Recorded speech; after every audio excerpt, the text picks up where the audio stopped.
Hello, hello. Let me see if I can add. Yes, I can. Is it working? Yes, okay. This is the main menu music for the game we'll be playing today.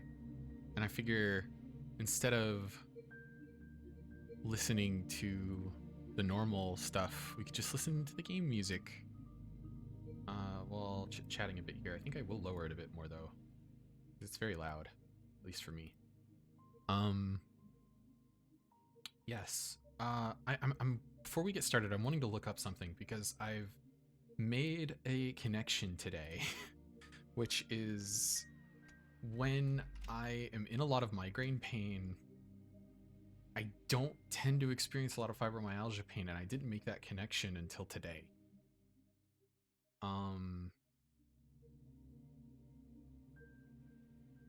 What's a good way to word this? Migraine.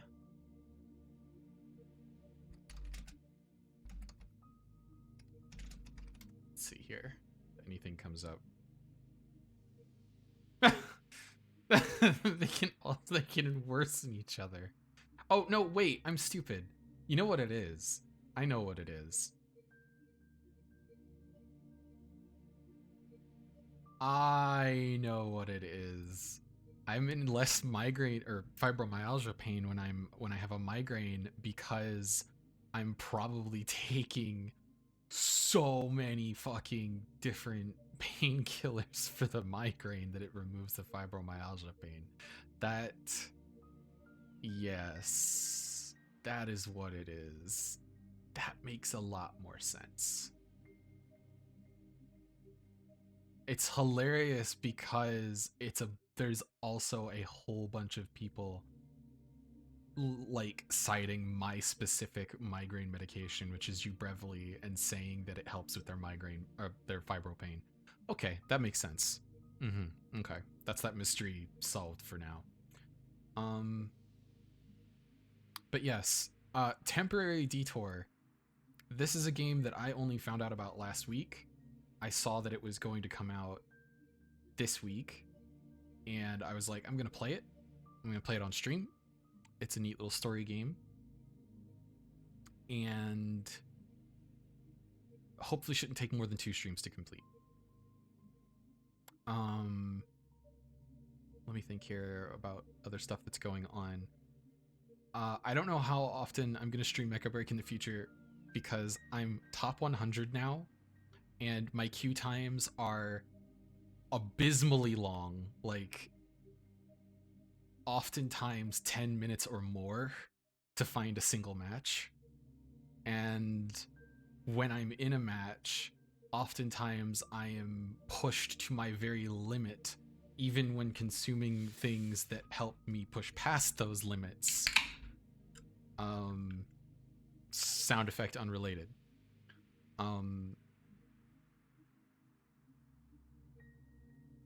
I want to maybe I'll stream like start of next season when the new mechs come out, especially because one of them is supposedly half flyer and half melee, which has me really, really excited.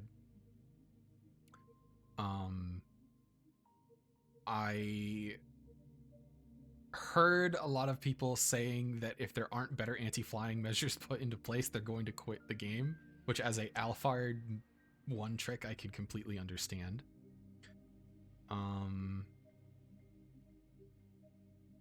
I personally think that Serenith is a bigger issue, but that's probably just because I'm not a melee player and I don't have tools to do anything when a Serenith is dominating a game. Additionally, I can't talk about it too much right now because you have to sign an NDA to get into it. But me and Sepia are going to be trying out a game called Tier, which is in private playtest right now. It's like a science fantasy hero shooter type game, but it's like War Thunder or World of Tanks. Like it's a tank combat game. And so God forbid if Mecha Break does die, that will be maybe something I can replace it with. We'll see in the coming months if Mecha Break does die or if Tier, what's the word I'm looking for, materializes. Oh, and God, I hope Sepia isn't actually listening to this part specifically. I am now the shameful owner of Ark Survival Ascended. It was half off, and pretty sure my computer can't run it, but whenever I can, I kind of bought that mostly for content reasons because everyone who does Ark content is not on the old Ark anymore. They're only on the newer one. So God forbid if I ever want to get involved in that stuff, I would have needed to get Ascended anyway. Yeah, I think with all of that out of the way,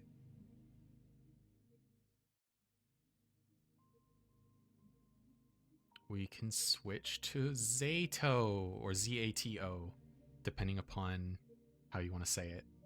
I love the world and everything in it. The Steam page is throwing me for a loop because it says that there's no choices. However, in settings, it says after choices, skip. Like this is a toggle option.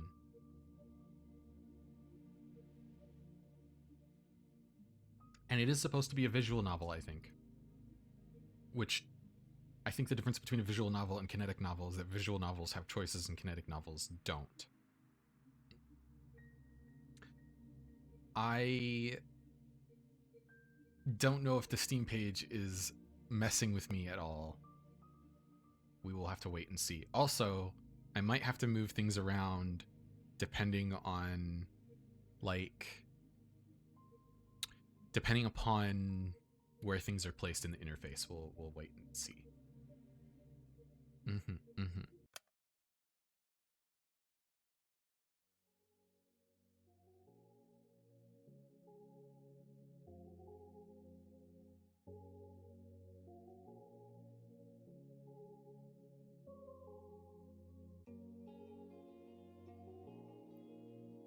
Did you know that our sun is a very unusual star? To start with, it's a yellow dwarf. Those constitute for just 7 to 10% of all stars in the universe. It's an outlier, even among those. Most yellow dwarfs are primarily covered with dark spots. The sun isn't.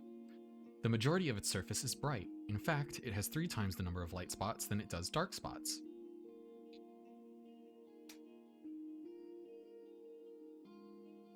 Sure, its overall brightness index is nothing special. You could even call it underwhelming compared to other stars of its type. But even so, it works harder than most to shine as bright as it can. And I find that really cute.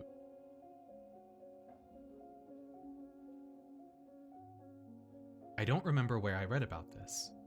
Must have been some newspaper from years ago. But that small piece of trivia still pops in my mind whenever I look up at the morning sky. It's not much of a view, to be honest. Not much of a sky, not much of a sun. I guess that's the kind of region it is. Some people say the sun is just lazing around in our parts with the constant snow. But people that go around saying that, well, they clearly haven't read that newspaper. The more I thought about things like that and the more I learned, the more I realized how incredible everything is. I'm not just saying that to mean amazing. I mean improbable. You can't deny the world is full of great coincidences. It's to the point where I've begun to ask myself how much of it we can attribute to pure chance. The universe was so kind as to give us both a star and a planet with the perfect conditions for sentient life. Just the slightest fluctuation in the composition of our atmosphere, the size of the globe, or the distance between the Earth and the Sun, and none of the beauty surrounding us would exist. Some would call it a miracle. And of course, that's a lovely way to put it. But isn't that giving the world we're living in too little credit?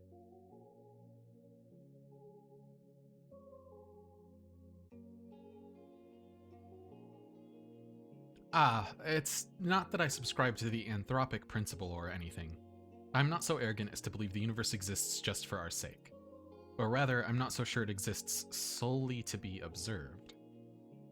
When a baby is born, it's not preoccupied with how it is perceived. That conscious need emerges later as the child develops self-awareness. Until that point, its curiosity is aimed at its surroundings. So if anything, it's the opposite of what the anthropic principle entails. We're social creatures, so the need to be observed makes sense for our survival. But to say the universe itself shares that priority, it just doesn't make sense.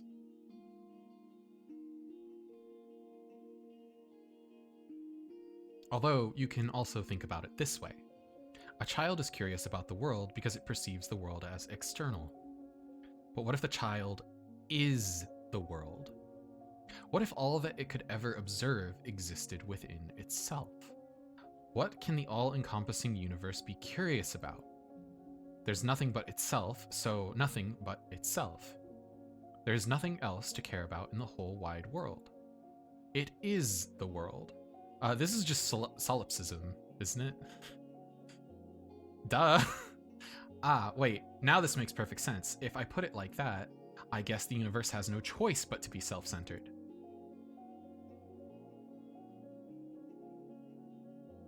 Even if this wasn't the case when it was born, what if the universe developed a desire to be perceived by others as it matured, the same way that a child would? And what do we do when we want others to perceive us a certain way? We try to mold ourselves accordingly. I think I get it now. The universe gradually felt the desire to be seen. It wanted to be admired, loved, and observed because there's nothing more a world can do but to observe itself. It's the best and only pastime there is as far as the world is concerned.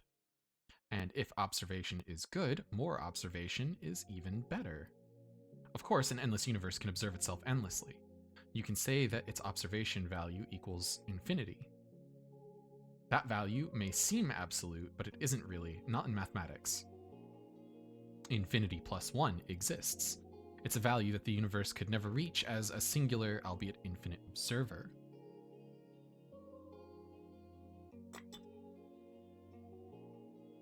So it had to create new finite observers to add to its infinity. It needed to create sentient life. Sentient life is the plus 1. When I put it like that, it sounds like all of us are extras at a party. Now, isn't that fun? This vast mighty universe changed itself so meticulously to make new observers possible. It fine-tuned all of its systems so precisely, just to have us here. It worked so hard just to share its one joy with us. Us, worthless insects. Oh no. Oh no, this can't be. That's cute. That's really cute. I should have expected this. I should have known the infinite universe would be so infinitely cute. This world truly is wonderful. Ira, oh lord.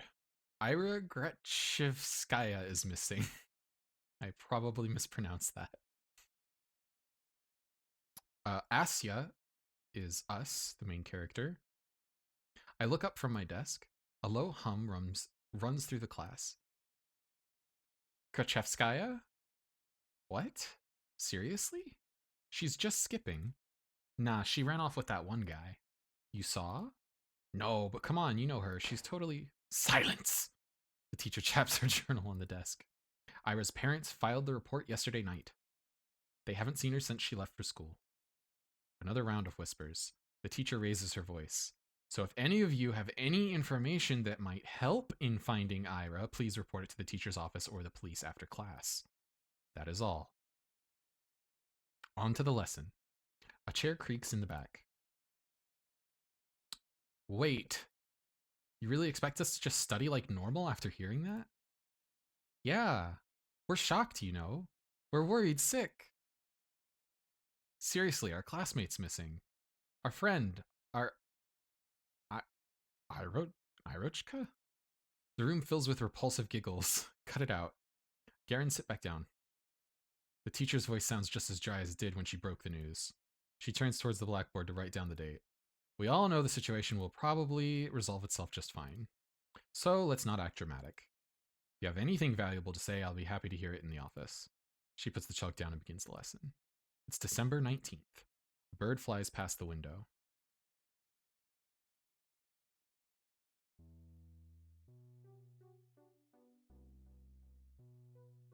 Disappearance, give me a break. Aren't you supposed to wait 3 days or something? That's a myth. You can file a missing report whenever, specifically if it's a kid. Oh yeah?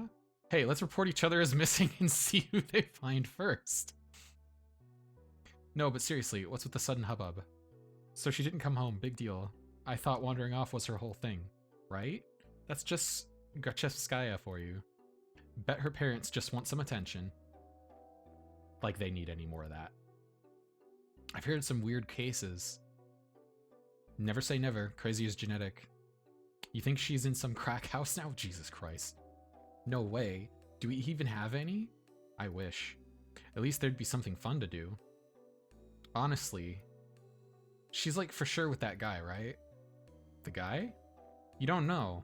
A bunch of people have seen them together. It's some older dude. He's like 30 or something. Ew. You serious? It's so trashy. I slowly walk behind my classmates as we head to the next lesson. It's irritating. Their conversation is ticking me off. I'm not sure why. It's not as if they aren't making sense. It's not unusual for Ira to wander off somewhere on her own. I'm not treating this news with any real gravity. Really, I'm no better than them. There is a trace of worry in my head, but it isn't directed towards Ira. Instead, when I first heard about her disappearance, the thought that flashed into my mind was rather ugly. Now nobody will come to save me.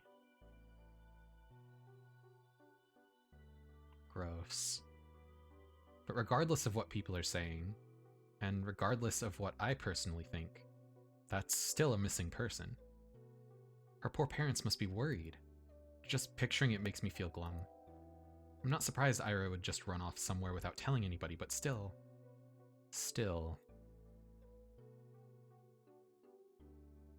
It's not like we've ever been friends. It would be stranger if I acted all torn up about it, right? She's just that kind of person, always getting herself in trouble, always hanging out in places she's not supposed to be. They're right, this wouldn't be the first time Ira left for God knows where. But is it really true? The stuff they said about that older man.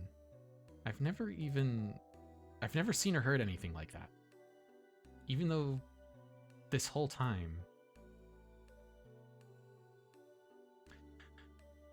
I suppose it's plausible, knowing how some girls are. Even so, I'd never have thought Ira would be the type to be love-struck like that. Love-struck, huh? When I put it that way, then it's most definitely cute. Ira in love. Forbidden love, too. Wow, I never would have guessed. I never took that girl for a romantic. But she is a girl at the end of the day, and she does like those types of books.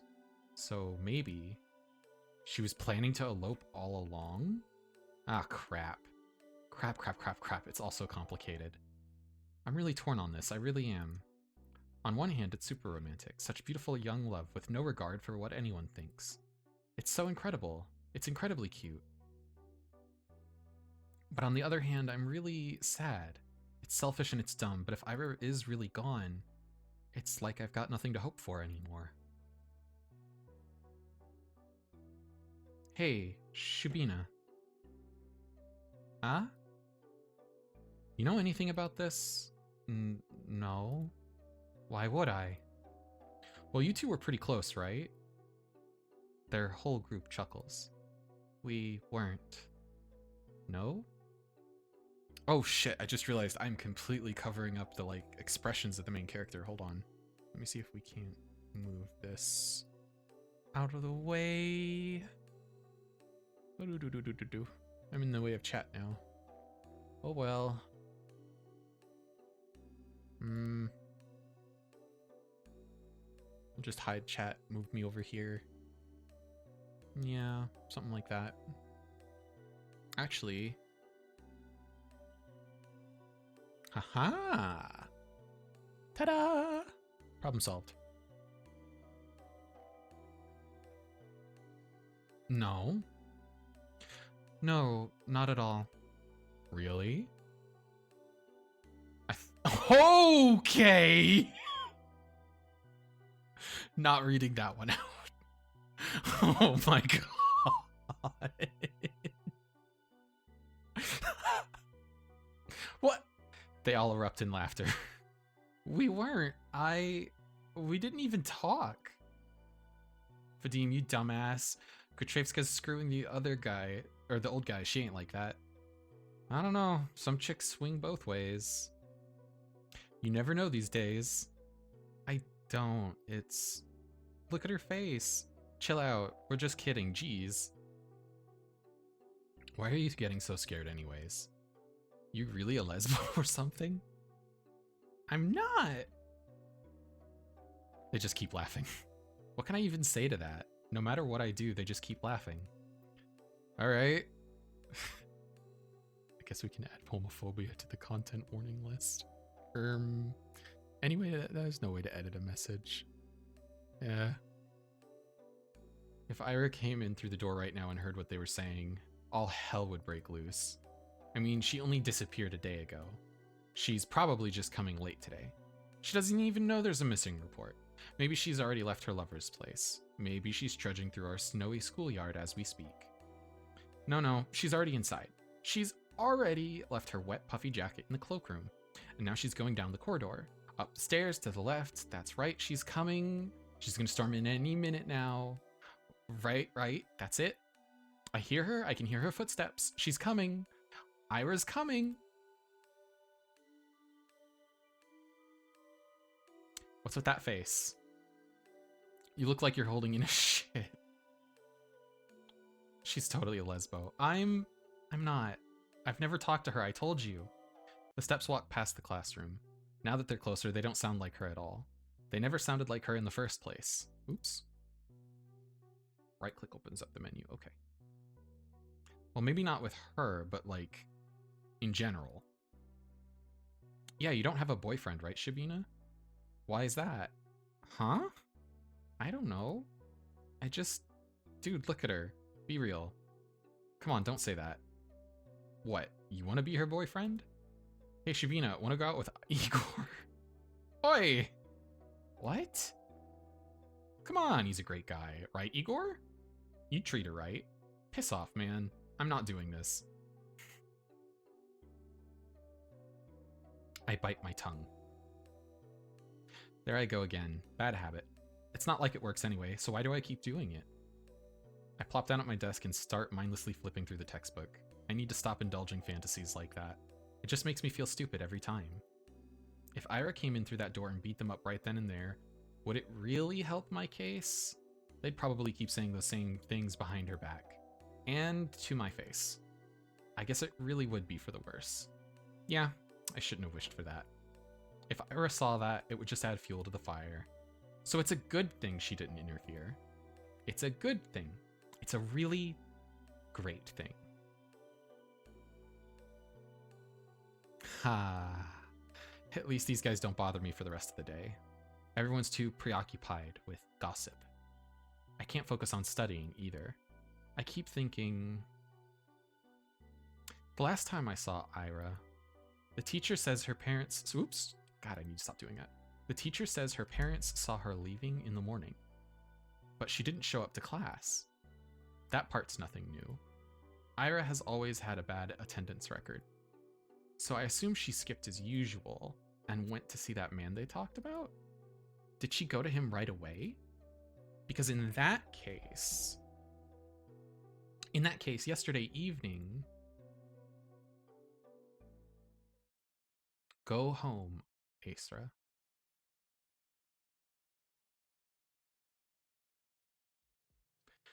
The teacher's office, was it? I'm kind of scared of going straight to the police. But I should probably report that.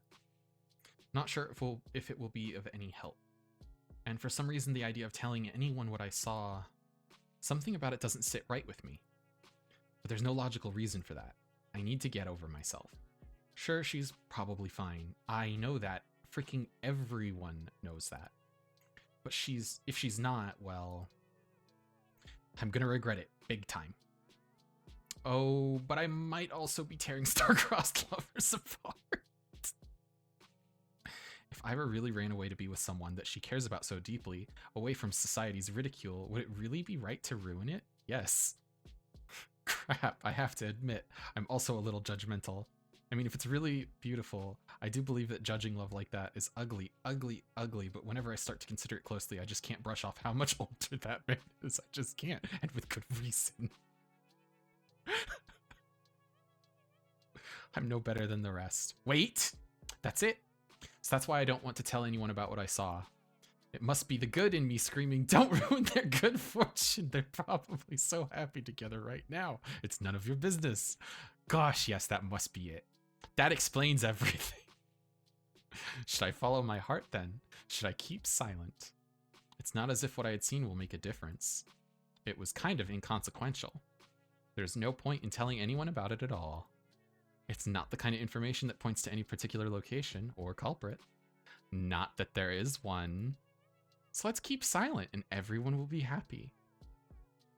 I'll be happy, the good irrational me will be happy, and the cold reasonable me will be happy as well.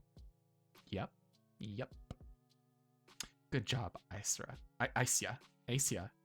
Aisya? Aisya? You solved it. Sure is nice to have a clean conscience. Well, no need to loaf around here any longer. Guess I better head home. Counterpoint. What if, and bear with me here, what if Ira is actually missing? Despite all odds, there's always a possibility that she is in danger. If there's even the tiniest chance that my report will help in finding her, then that info is worth providing. If she really did elope with her beloved, then my testimony won't change a thing. It's worthless at worst. That's true. If I carefully weigh the pros and cons, that off chance of Ira being in danger and my words being the key to saving her makes for a strong argument. Whoa. My words being the key to saving her. Wow. Yeah. That would be so amazing. And then I'd come and visit her in the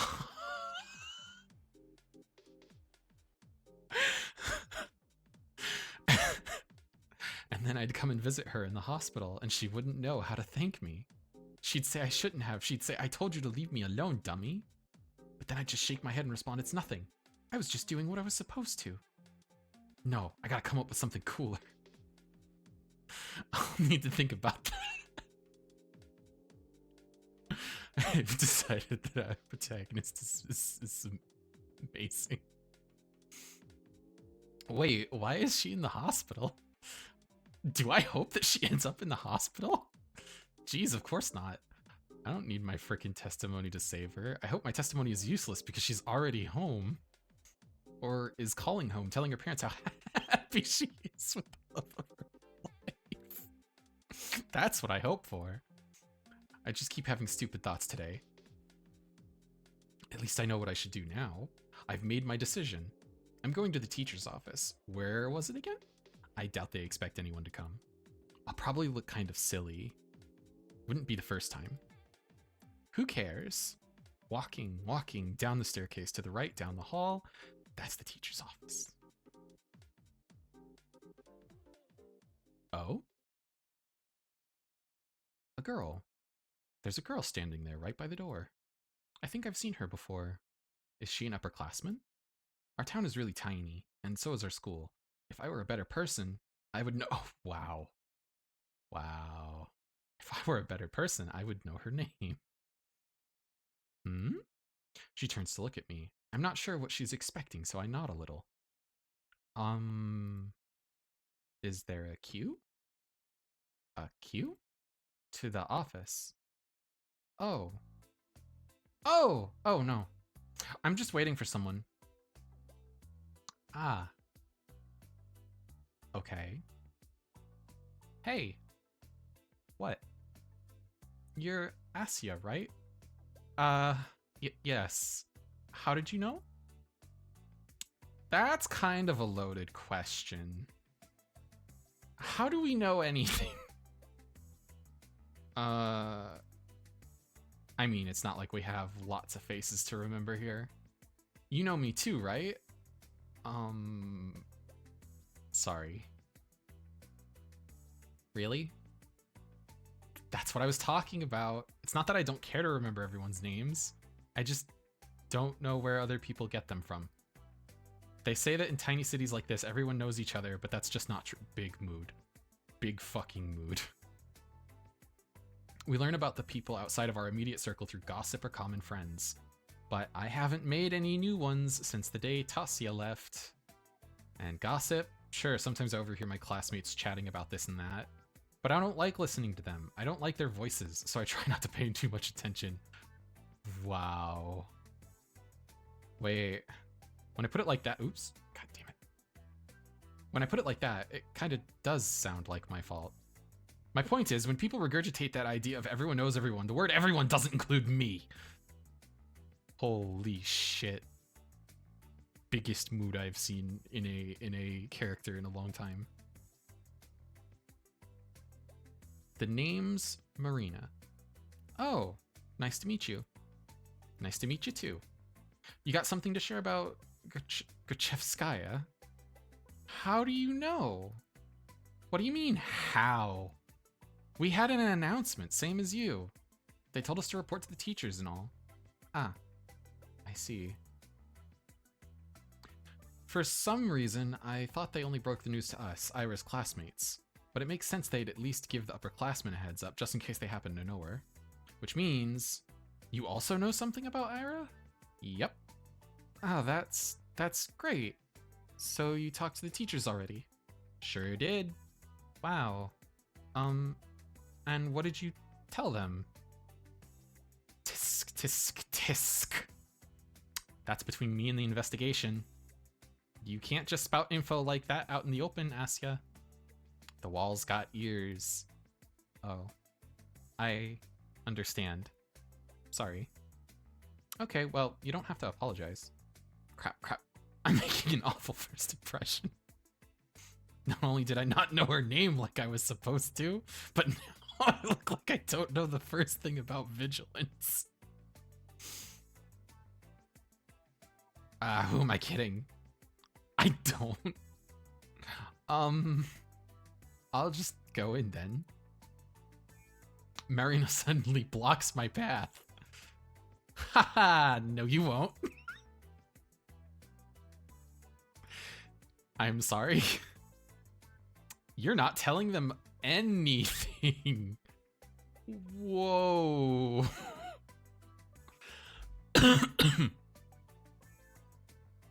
She gestures with her finger to the tact of each syllable. Why? Because she's gonna say you're good because you're gonna tell me. A bad feeling stirs up in my chest.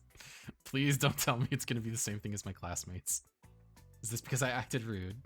I didn't mean to. Well, I never meant to. I just can't help it, can I? We just met and I've already managed to mess everything up. Damn it. I desperately search her face for signs of mockery, but weirdly, I can't find any. I've been waiting for you! Huh? Surprised? Of course I am. No, wait, this has to be some stupid ruse. I'm going to believe this girl and then she'll laugh in my face about it. I'm serious. Ira told me about you. Really? Yeah. Oh gosh, they talked about me? Wow.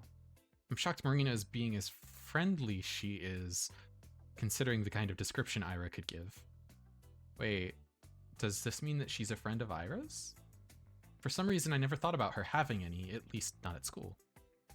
That was really presumptuous of me. I wonder what Ira is like when she's with friends. I know you saw her yesterday. I figured you'd want to report it, so I ran here as soon as classes ended. I guess it'd be easier to catch you between lessons, but I got so caught up in all those stupid rumors. It kind of slipped my mind. She knows. But hey, what matters is it all worked out.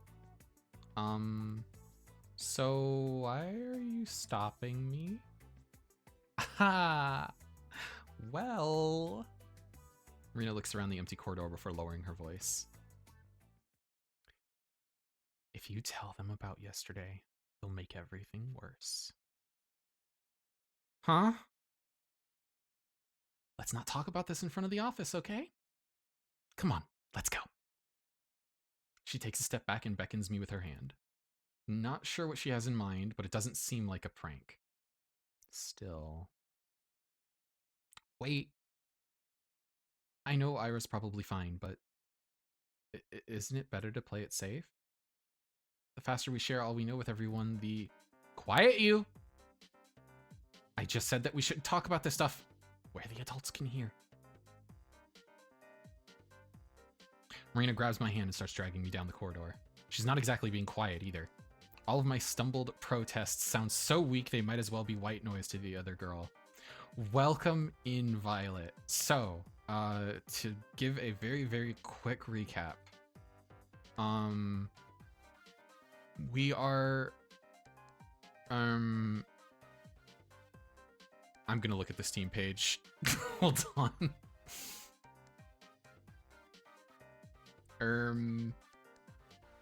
We are Asya. We've met Vadim. Vadim is homophobic. And sapphic phobic. Basically. Ira Grachevskaya has gone missing. Something happened. We have some information to report yesterday, but Marina also had something to report. Got there first, reported what she had to report, and then said that we're not supposed to say anything to anybody. And now she's taking us away before we report the information we have. Yes, very sus. All my stumbled protests sound so weak they... Oh yeah, I already read that one out. Yes, I spent half the day doubting whether I should report it all. So what? I carefully examined my options and came to my own conclusion. I deserve to see it through. I deserve to testify. But some part of me is relieved that the ultimate choice was made for me. I mean, that silly gut feeling I thought I overcame with reason has come out on top. So there was something to it in the end. So I was right. My heart was right. Sure, I can't actually know that, since I've yet to hear what Marina has to say. But this can't be pure chance, right? And if it's not, what does it actually hinge on? Did Marina show up because the world needed to stop me for the sake of something more important? Or did Marina show up because I subconsciously wished for something, for anything to stop me? Whatever it was, I guess I don't mind this after all. I think I'll stick to the grander narrative angle for the time being. Also, I said it earlier, but I will repeat it again. I love the main character so much. The world bending itself to the will of some worthless gnat is a preposterous idea. But it wouldn't be the first time for me, would it? And the fact that the world, for any reason, has decided to guide me towards the right path, that's so endlessly sweet. Down the stairs to the lobby to the coat room, I don't resist anymore. Marina drags me along and I can feel my doubt turning to excitement. This is definitely the right path. This girl knows about Ira. I want to know more about Ira too. The whole wide world wants me to know.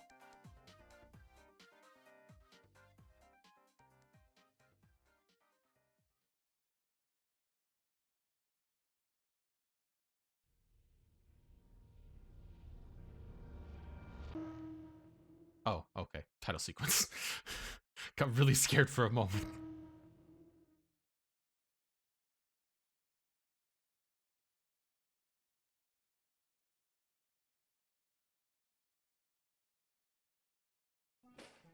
Whoa. Okay. Oh boy, Vadim, here we go. Here's to hoping he doesn't say any more slurs. What the hell is your problem? Everyone is looking from Ira to Garen to the chair that just crashed on the floor next to the boy, barely missing him. Huh?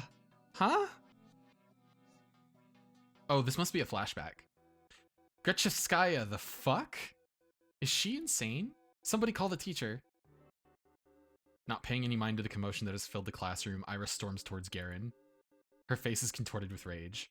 Before he can react, she rips the notepad from his hand and slams it on my desk. I hastily grab onto it. Read that again and I'll kick your teeth in. Huh? Are you nuts? Ira doesn't respond. For a second, she just glares at him and then turns around and stomps back to her desk. The classmates who were caught up in a laughing fit just a moment ago are now watching her in silent bewilderment. They scoot out of her way as she retrieves her bag, then heads towards the door. Crazy bitch? She ignores him. Ah, Grechevskaya, where are you going? Hey! Ira forcefully pushes past the teacher. You, Grechevskaya? What do you think you're doing? Your parents will hear about this. Her threat falls on deaf ears.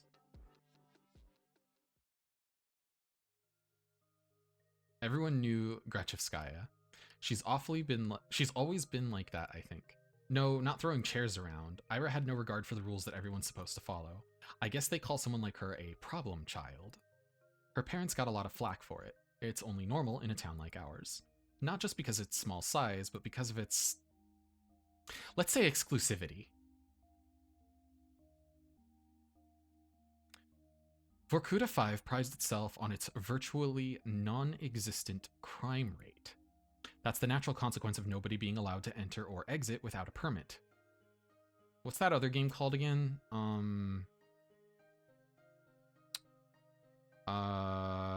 Papers, Please. There we go.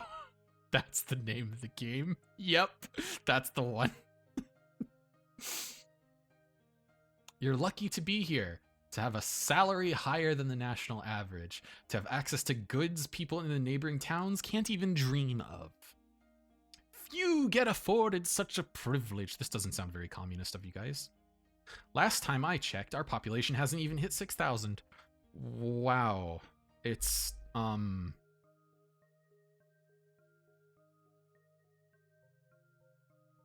okay, maybe I shouldn't go talking about, like, the specifics of the population size of my town, but, it's close. That's all I'll say.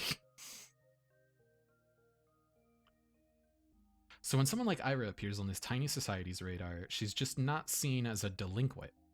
She's a puzzling stain on a community that's meant to be spotless. Like a weed that sprouted in a painstakingly maintained flower garden. Of course, it's not as if she had appeared out of thin air. It's all in the family, they say. The blame falls on the people responsible, on her parents, and questions begin to arise. Why is Grechevskaya's daughter behaving like this? Is there trouble at home? Do they believe this is acceptable? Do they not teach her discipline? Do they not understand how fortunate they are? They've been granted so much, yet they can't do the bare minimum of raising their own child. Do they really want to be here? Do we want them to be here? I've heard a lot of talks like that. I've heard more after Ira threw the chair at Garen.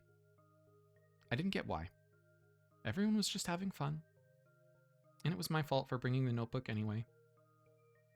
I was hoping to write a little in the library once school was done, but my bag slipped and oh no! Oh no!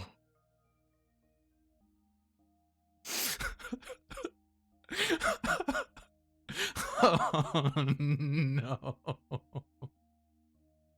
Oh god! What did she fucking write? I was hoping to write a little in the library once school was done, but my bag slipped and all the contents scattered on the floor. Of course they would get curious about it. Of course, Yaoi? No. No, they didn't find the Yaoi, they found the Yuri. And it wasn't the teacher. I presume it was the fucking Garrick or whatever his fucking name was. Of course they'd want to read the silly things I wrote. It's not a big deal. It's not like I've ever taken poetry or drawing very seriously. Those are just fun distractions, nothing more. If people laugh, well, what's it matter to me? I couldn't wrap my head around it. I couldn't, but I still wanted to thank Ira somehow.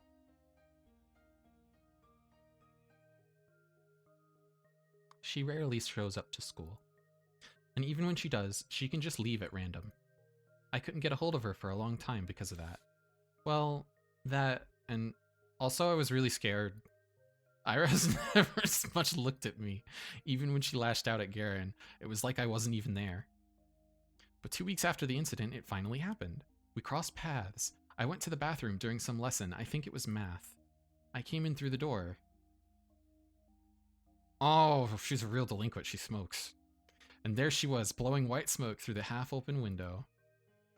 I didn't even know she was at school. Oh, hi. Ira shot me a disinterested look. I had no idea going into this it was going to be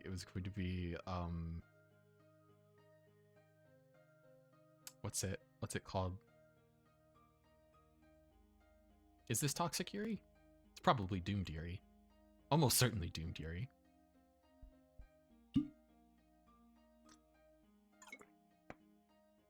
Ira shot me a disinterested look. Hi. I awkwardly scuttled past her to one of the stalls. After closing the door, I realized I was so nervous I couldn't do any of my business.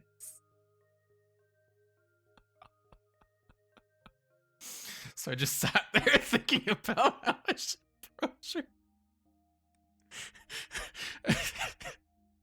It's not like I had some long conversation or formalities in mind. I just wanted to say thanks. In theory, it should have been easy. But wouldn't that make me look like a weirdo? Assuming she did all that for me.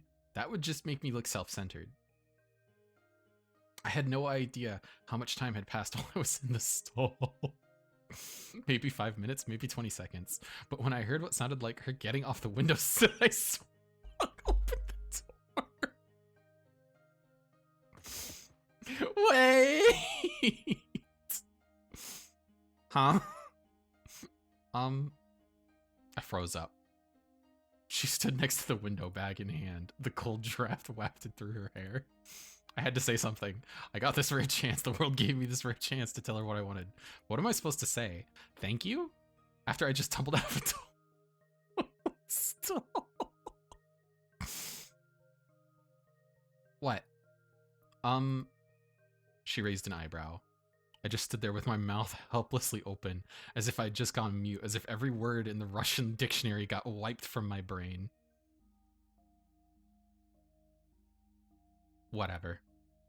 No, wait, please. I took a step towards her and she jolted away like I was a leper. I didn't know what I should say or ask. I just knew I had to say something, even if it was the first thing that popped to mind. What? What the hell do you want? Isn't it cold? Huh? The windowsill. When you sat smoking there, right by the window. I thought, weren't you cold like that? Eh? She blinks. Not really. Maybe a little. Ah. Thought so. Yeah, I would also die for Asya.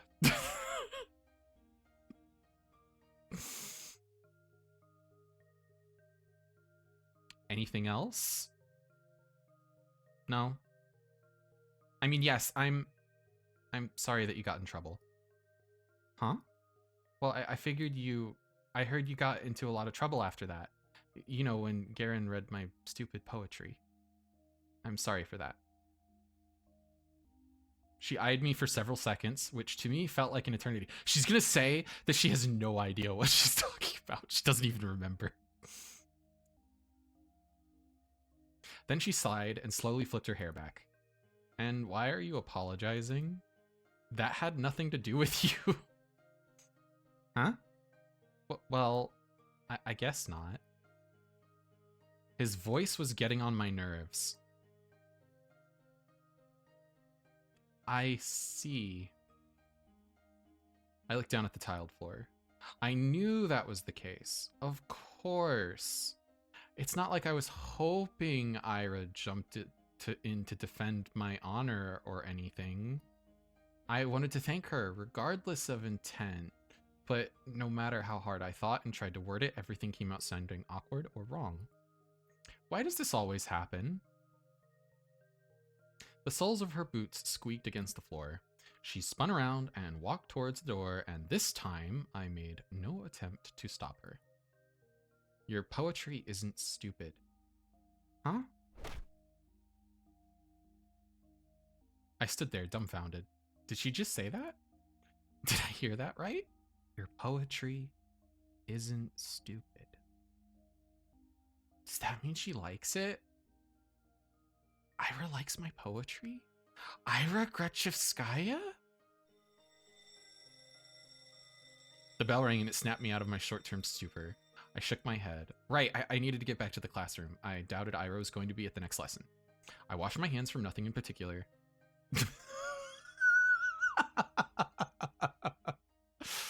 No, not the fucking compulsive hand washing, please.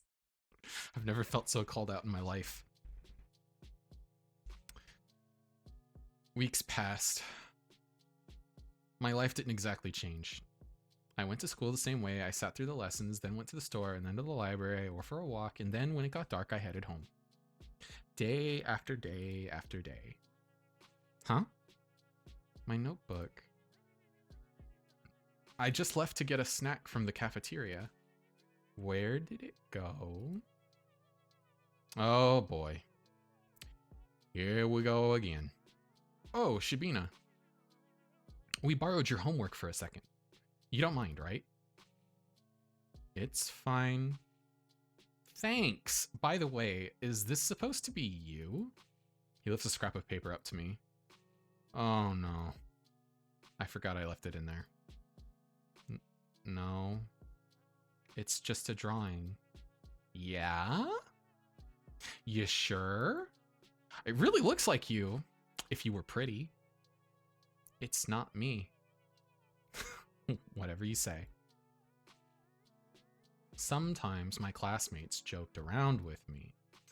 Whenever that happened, my thoughts involuntarily drifted to Ira. She still attended classes, albeit irregularly. She always vanished during breaks. I don't know where to, and I wouldn't dare ask. Something told me she'd say, "None of your business," if I did. And she'd be right. But even so, I kept imagining those scenarios in my head. Not just when I was being laughed at. I started doing it when I was walking home from school or to the store or just wandering the streets killing time. I kept thinking about how funny it would be if I bumped into Ira. I thought how interesting it would be if we talked. I even tried to stay out longer. I started to take new routes. It's embarrassing to think about it now. But... Ah! Ira. She just walks past me in the corridor. Not even a nod. Not even a look in my direction. I guess I don't exactly stand out in a crowd, but... No. It's my fault for mumbling. I should have spoken louder. Even though it took all my courage just to muster that much.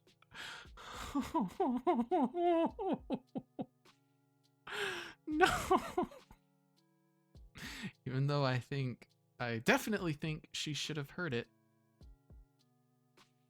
Hey, Vadim. What? Remember when I gave you 50 kopecks? Can I have it back? 50 kopecks? When was that again? Last Friday. Jesus. You remember things like that? Can I have it back? Man, I don't even remember taking it. You sure you're not making this up? Oh boy, he's a gaslighter too. Maybe you gave it to someone else. No, it was you. Jeez. I don't freaking know. It's half a ruble, Shabina. Who gives a shit?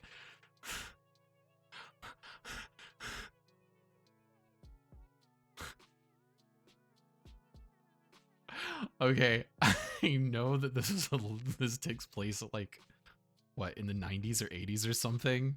So a ruble is probably worth a little bit more than it is today. But I'm gonna be honest. Today, half a ruble is nothing.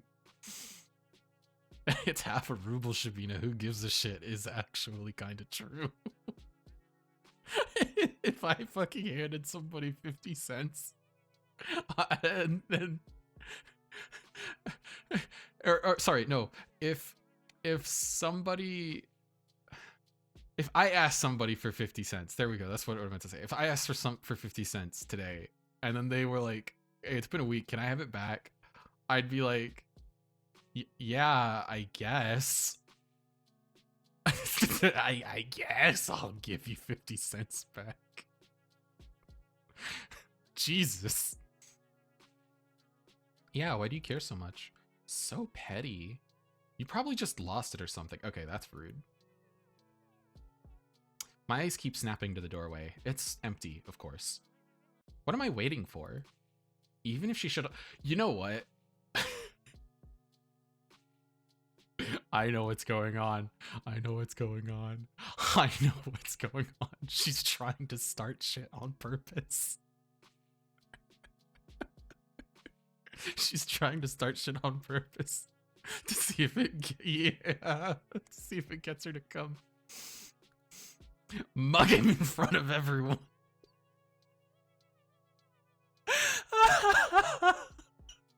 She's so hopeless.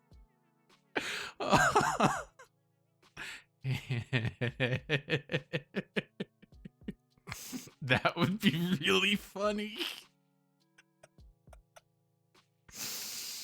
Oh my god. Hey, stop thinking that. Stop thinking. Maybe he really did forget. Who knows? Fuck. I really shouldn't be upset. It's not that much. You could go grocery shopping with that, but it's not the end of the world. I'm not exactly starving. Lately, I've been eating too much junk anyways. Yeah. Maybe if I eat less of this stuff, my skin will clear up. That'd be nice. No, you need drugs for that. You need the, well...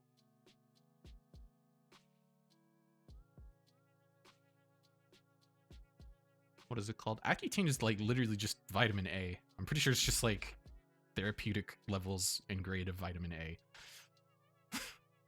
Asio, you don't use makeup. Oh, here we fucking go. No, I don't. We're not allowed to, though. What are you saying? They allowed it last year. This sounds like a fucking trap. Really? Nobody's gonna send you home for it. Oh, that's good, I guess. These girls rarely talk to me. They're usually pretty nice, though. At least when they're not joking along with the guys. I think one of them likes Vadim. Red flag. Massive red flag. Huge red flag. She laughs a lot whenever he says anything to me. I suppose we have very different senses of humor. But you never tried it before, yeah? Makeup? No, never. Seriously? You're like 15 already. 14. Same thing. You gotta learn to do it at some point. Especially with that complexion. Well, I'm not really... Hey, how about we help you out? Oh, I have a bad feeling about this. Yeah! Just some light makeup. You'll see what it's like.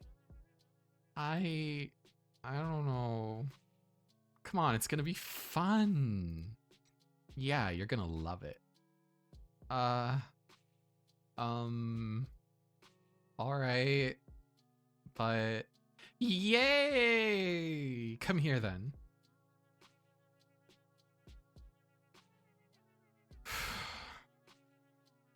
I don't think people do unpleasant things on purpose. Nobody wakes up in the morning with the goal to make someone feel bad. I really believe that. If someone is doing something hurtful, they don't fully understand it. So I shouldn't wish bad things on people who don't really know that they're being mean. I shouldn't wish for Ira to appear or interrupt them, or to scream at them, or to punish them, or anything. I can still hear everyone laughing as I run out to the corridor. I'm covering my face. I don't need any teachers seeing me like that. At least the toilet's close, so I can wash this mess off quickly. Ugh. I should stop falling for these pranks, but... sorry.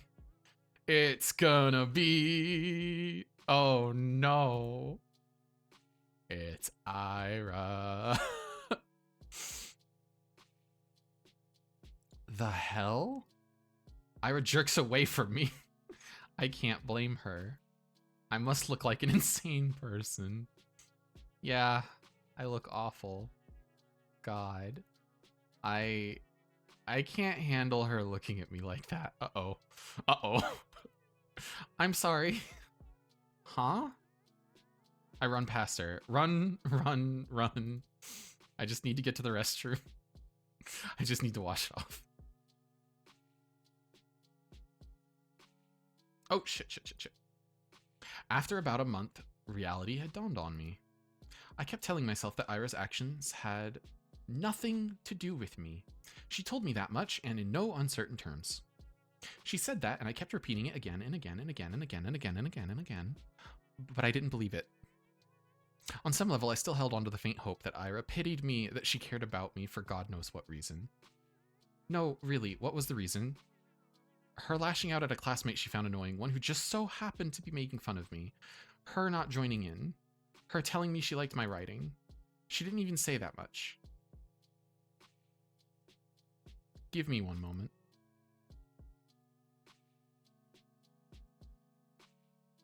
That's not the right button. This is the right button.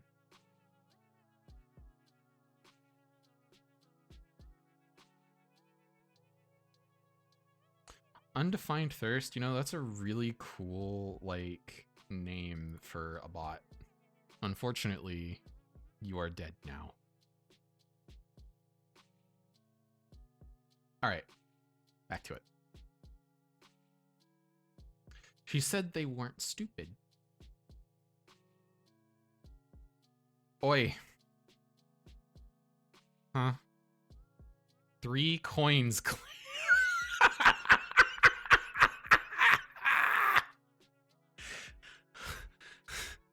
3 coins clink against my desk. 20. 20? 10. So he remembered? There. Thanks for...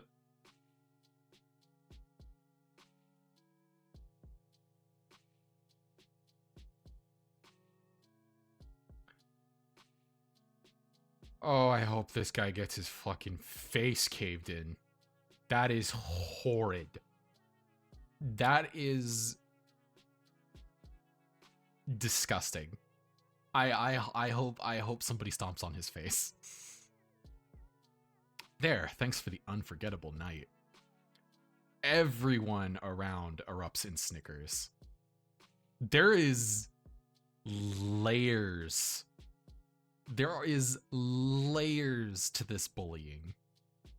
There is like... There is a comedy skit. I can't remember the name of the guy who does it. And he talks about in the skit, he goes like, oh, you know, there's this new like anti-bullying campaign or what have you. I don't remember if it was like a local one or a national one or what have you, but he talks about like, oh, there's this new anti-bullying campaign that we're trying to like do for teens or what have you. And he wasn't doing the comedy skit to teens. He was doing it like in a, I think it was a bar, like it was some sort of comedy like event. So presumably all of the people in the crowd were adults. Okay, just like giving that sort of like background to the story here. So he's like, we've got this new anti-bullying campaign and we're trying to like figure out how to stop like teens from bullying each other to the point of like horrible things being done. Yes. And so he's like, I think part of the problem, he goes, I think part of the problem is that people don't understand why bullying happens. He's like, oh, people think that bullying happens because like, oh, you just don't like somebody. And he's like, this fundamentally misunderstands why people bully. And he's like, so here's what we're gonna do. He's like, we're gonna do a little exercise. He's like, we're gonna do a little bit of practice bullying, and that way maybe by the end of it we can understand why people bully. And so what he does is he gets the crowd, I will not be repeating what they decided on because I'm pretty sure there was a slur in there, but he basically gets the crowd to work together to come up with like a horrible name for him. And he's like, what are some things that like we can tell about myself? He's like, oh, I'm gay. He's like, I'm overweight, blah blah blah. And so like he gets the crowd to come up with a horrible name for him. And he's like, wasn't this interesting? He's like, none of you know each other, but through this like little exercise, you all worked together to come up with this horrible nickname to call me. And we all had a little bit of fun, didn't we? Like everybody's laughing. I mean, he's like, I'm only laughing because like this was my idea, but you know, if we presumed that you guys are like high school bullies, then you would all be laughing and I would be miserable, but you would all feel better for it, right? Like you're like, this is all funny to you. And he's like, so ultimately, what, I can't remember what the other thing was, the third like thing. But he's like, in order to stop bullying, we need to understand what bullying is. It's, oh, now I remember. He's like, it was like, you guys had to be like creative to like come up with this. He's like, so just to like bring it all together now. In order to stop bullying, you need to convince kids to stop doing something that is fun, creative, and it requires teamwork. It like forms social bonds. He's like, and that's why you can't stop bullying. It is a really good comedy skit about a very fucked up subject. And this really exemplifies it. This is some of the worst, but also some of the most creative bullying I have ever seen. Horrible stuff. Hope he dies. You free later? Very funny. Oh please, Shibuna, get a sense of humor. Your face is dragging down the class morale. That's right, you're doing us all a disservice. Think of your classmates for once. For once? Fucking... I'm gonna take their kneecaps.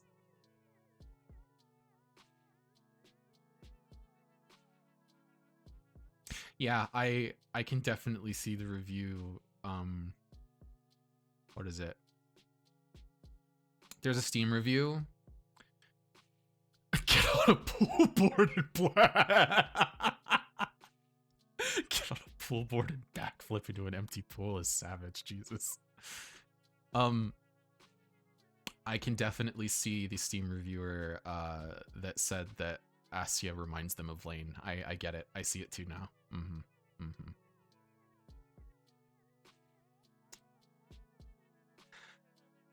I let myself believe something would change. I thought about it as if I deserved it. As if I didn't have it good enough before. As if my life had any real problems. I was just being greedy, plain and simple. Getting my hopes up over some silly coincidence. It's all so stupid, I can't help but laugh. But that's okay. I know better now. I was being ridiculous. It's shameful to admit to, but better late than never, right? I got a little too caught up in my own little world. And hey, even if they didn't amount to anything, I can still appreciate those little encounters with Ira for what they were. Brief, but wonderful moments. I could reminisce fondly about that one time I lucked out and I saw Garen all scared and confused. Or that one time somebody gave my work a compliment, as backhanded as it was. I could do that, because everyone does that. Everyone has those little things that they look back on with a smile. It's beautiful in its own way, is it not? Our whole lives are a series of episodes, both good and bad. It doesn't matter if they grow into a bigger story, because each moment has a lot of merit of its own. It's something I should learn to be content with. It's something I've been perfectly content with up until now. Until I decided that what I had wasn't enough. Speaking objectively, what is there to complain about? No, seriously. I live in the prettiest part of our vast country. I have a comfortable roof over my head and even my own room.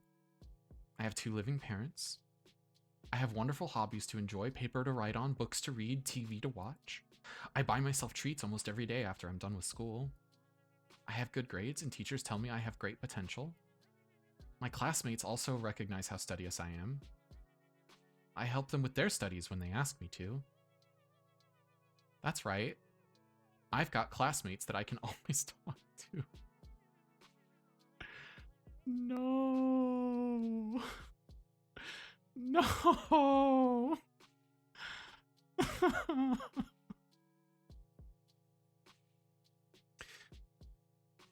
Guys I can always laugh along with, even if their jokes don't always land.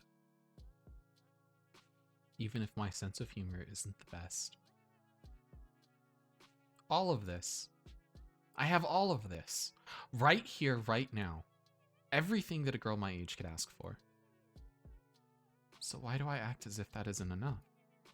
Why that— Whoa! You idiot! What? Why the hell do you always go along with some bullshit? I'm so— Ira looks like she's going to slap me, but instead swings her boot against a snow hill. She turns to me and starts roughly swiping clumps of snow stuck to my coat. My whole body feels slightly numb. She's going into shock. When I start to speak, my voice comes out weaker than expected. Ira, how did you know I was here? Where is here? Doesn't matter. I heard that asshole Garen giggling about it. Can you stand? Yeah? I clumsily get up, my limbs feel rigid. I know you shouldn't sit on concrete when it's cold. I wouldn't normally, but there was nowhere else to sit near the school's back entrance and my legs were starting to get tired. I half-heartedly shake the snow off my skirt and tights. The flakes fall gently on the ground below. I look at Ira. Her face is... Huh. The word concern flashed in my head, but I've already learned I'm no good at judgments like that. I shouldn't be presumptuous. It's a bad habit of mine. I shouldn't flatter myself. I shouldn't. But the question escapes before I manage to cut myself short. Why are you here? What do you mean, why? I told you. Garen was bragging about slipping you that stupid letter. No, that's not what I'm talking about. Huh? Well, this doesn't have anything to do with you, does it? As soon as I say that out loud, I realize I messed up.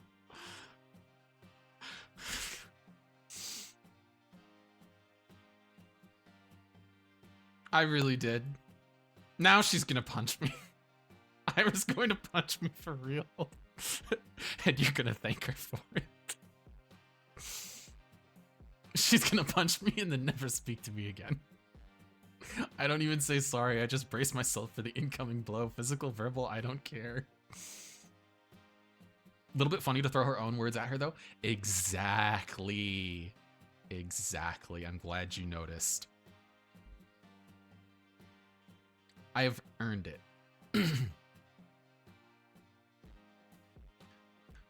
No, not really. It doesn't concern me at all. It's just annoying. Is that so? Yeah. He pissed me off. And you pissed me off too. Ah. I don't get you.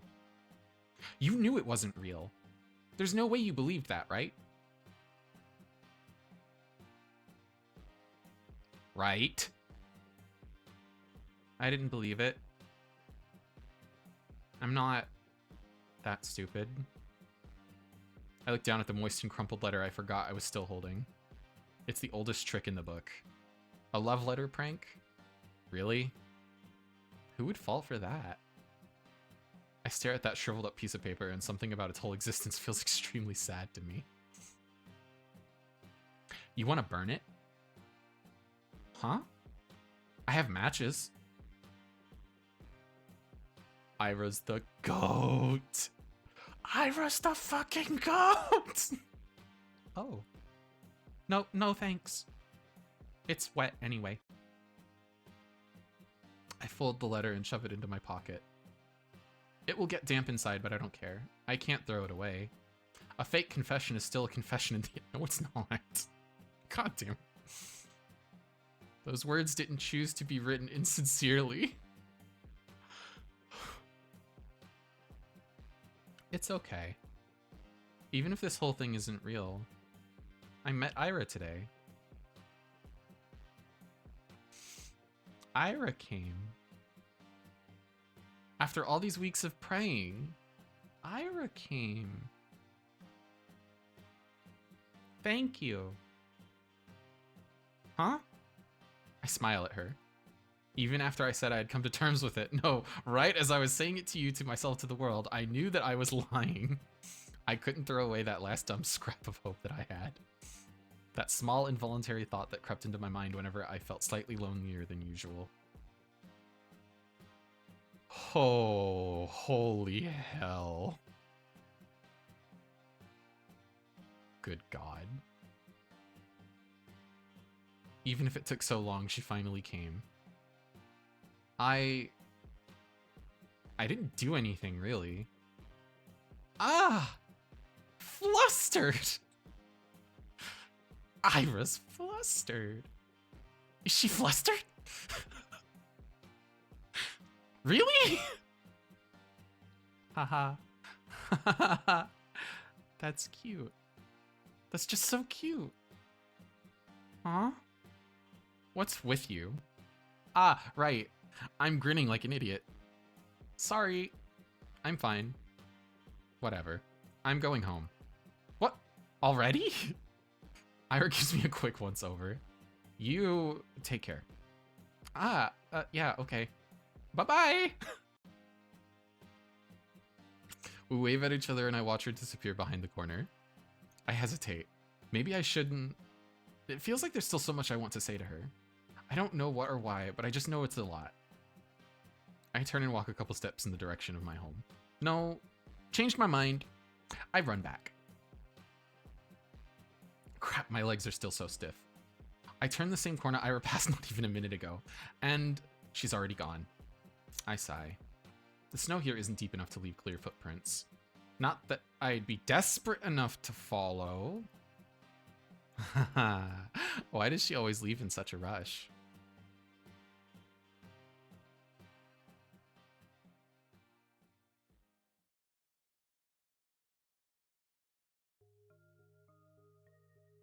It's okay. My life didn't exactly change. I went to school the same way, I sat through the same lessons, then went to the store, then to the library, or for a walk, and then when it got dark, I headed home. Day after day. Sometimes my classmates joked around with me. Whenever that happened, my thoughts involuntarily drifted to Ira. She still attended classes, albeit irregularly.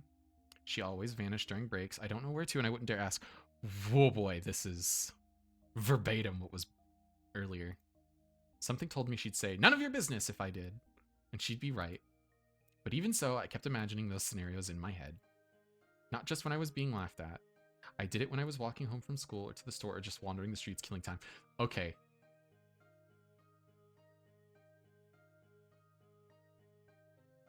Uh-huh.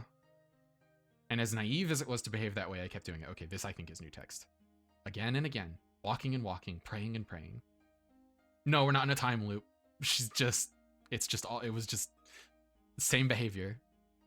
What's the words? People who are autism coded, habits set in ways, that sort of thing. Do you assholes ever shut up? Huh? Oh, this bitch. Nobody saw Ira enter the class. Everyone was too busy whistling and laughing. And she caught me in a really dumb pose. Well, that's on me. I wouldn't have chosen Dare if I knew she'd see me like that. No. No. Oh, this is hurting my soul. Choosing truth when playing with these guys, I'm not sure what's worse. Oh well, I'm saying all this, but I got what was coming to me. I chose to embarrass myself, and as I did so, I kept begging, wishing as hard as I could for Ira to appear.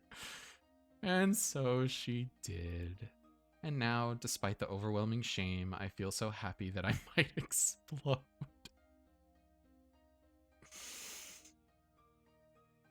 Oh my god, this is fucking killing me. Ira walks to her desk, barely paying me a passing glance.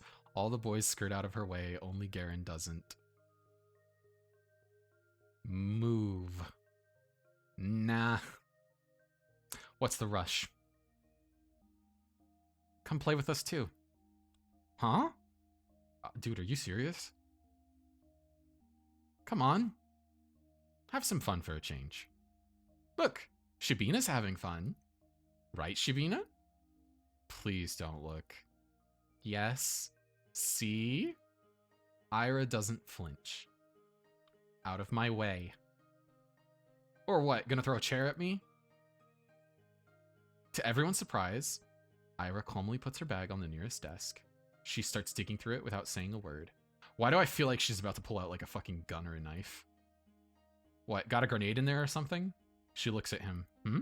What are... Whoa! Yep, there's the knife.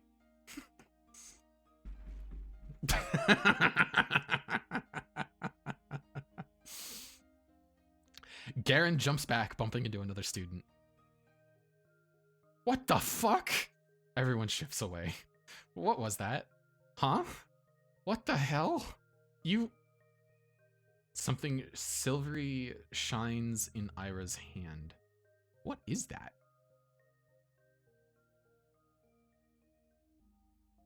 A pen? No, it's a bow compass. Oh. Is that... Are you serious? She doesn't say anything. The room fills with low murmurs that quickly turn into jeers. Psycho, nutcase, crazy bitch. Ira lowers the compass and makes her way to her desk, looking unbothered. Ah, it's just like the last time. Ira saves me without acknowledging my existence. Maybe some onlookers. No, most people will think that she didn't plan on helping me at all. And that's what I'm inclined to think as well. Yet, my unreasonable heart is still elated. And I'm getting some really silly thoughts. The 2 times when Ira lashed out at Garen were the 2 times I saw him laughing at my expense. That can't be a coincidence, right? Of course it can. It was only 2 times. 2 times and weeks apart. You'd be an idiot to think otherwise. Yes, I guess you're right. It's the only logical train of thought. I should agree. I would agree. If only. I didn't do anything, really. If only Ira didn't show up that day. It's been 2 weeks since then and I haven't stopped replaying that moment in my mind. Over and over and over and over and over and over and over and over. I didn't get sad about Ira ignoring me at school or anywhere anymore. Because in that moment, I got all the justification I could ask for. It was everything I could have hoped for. But I'm still a very greedy person. It's still not good enough. Oh my good lord. I still keep looking for her when I'm out. It's almost ridiculous how hard it can be to catch a person in a town this small. So at some point, I started to wander. I saw my classmates regularly just out and about, strolling along the main street, at the courtyards, at the community center, at the store, at the cafe. They weren't hard to run into, but it was as if Ira spent all of her free time at home. Which could be the case, but didn't sound like something she would do. From what I heard and could assume, she didn't have the best relationship with her parents. Spending hours on end in a home like that every day, no, I really doubt that. The other more probable option was that she preferred the outskirts. Maybe she didn't want to be bothered? That sounded like her. Well, despite that being highly likely, I was hoping to do just that. Bother the heck out of her.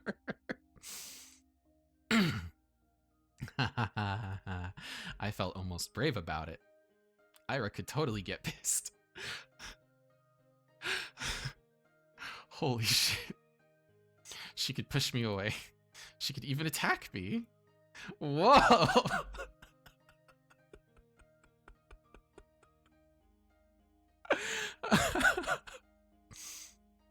But for some reason, I really didn't think she would. My breath halted. Oh. Hey. Hi! The vents near the Research Institute expel hot air. Nobody really goes here aside from the staff coming out for a smoke. I never ran into any, but the ground here is littered with cigarette butts, so that's a safe bet in my book. Why is Ira here, of all places? Because she's smoking, clearly. Again? Huh? How many times can you buy into stupid pranks? They seriously sent you all the way here? What? No. I didn't get any letters after that. I'm just taking a stroll. A stroll? Here? Yeah. Okay. Ira gives me an incredulous look. Do you, like, smoke? No, I don't. Why? It's a smoking area. Ah. Yeah. I know that. You want to try then? What? Smoking? Mm-hmm. No, thank you. Okay. She shrugs. Buh. Awkward start. I can't let it end here. I need to just... And what about you, Ira? What about me? Why are you here? Were you at the Institute? Yeah. Something like that. Something like that? My mom works here. She forgets her lunch sometimes. Oh. Oh! You bring her lunch? That's what I said. That's so sweet. Huh? I mean, it's really nice you look out for your mom. It's whatever. It's not. I know it's not. With all I've heard about her family, the fact that she still goes out of her way like that, it's really amazing. The thought of doing something like that for my parents has never crossed my mind. Oh.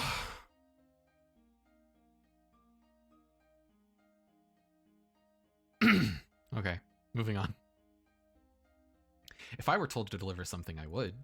But Ira's different. She wouldn't do something just because she was ordered to. She'd have to really care about it.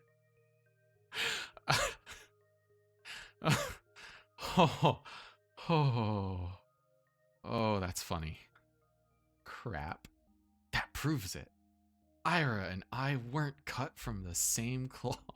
I'm also obsessed with this silly child. When I spend my days looking for excuses to stave off the minute I have to come home, Ira is cooking, packing lunch, and carrying it to the edge of town. She's so fucking Delulu. That goes against everything I've heard. But it makes so much sense. She's obsessed with the Gap Moe. Yes, that's what the kids say. That's why I never see her on the street. That's why she doesn't have the time to sit at the cafe. That's why she doesn't idle away at the community center. I shouldn't assume the assumer. Exactly.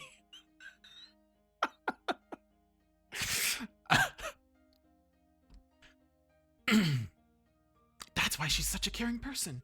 That's why I'm such a piece of trash.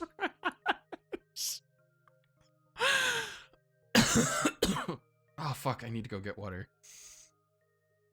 Oh, my good God. Whoa.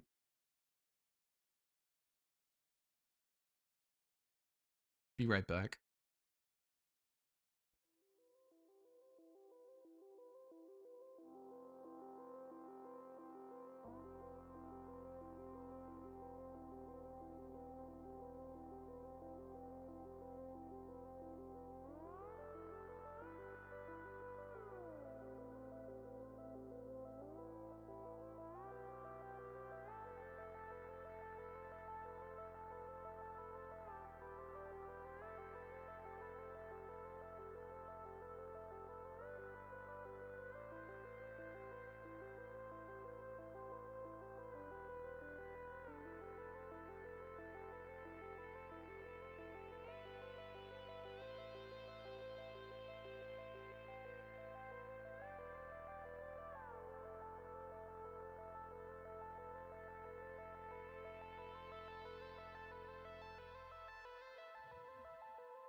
I have not played Cold Front, so I do not know. I'm not a knower.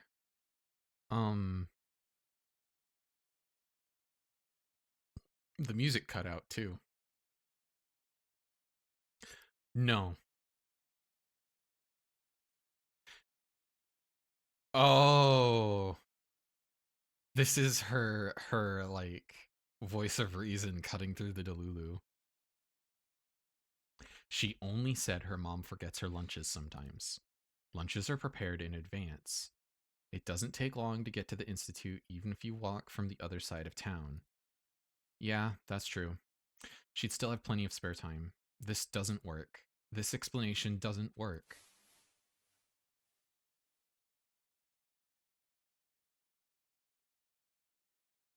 Ira walks back into the building.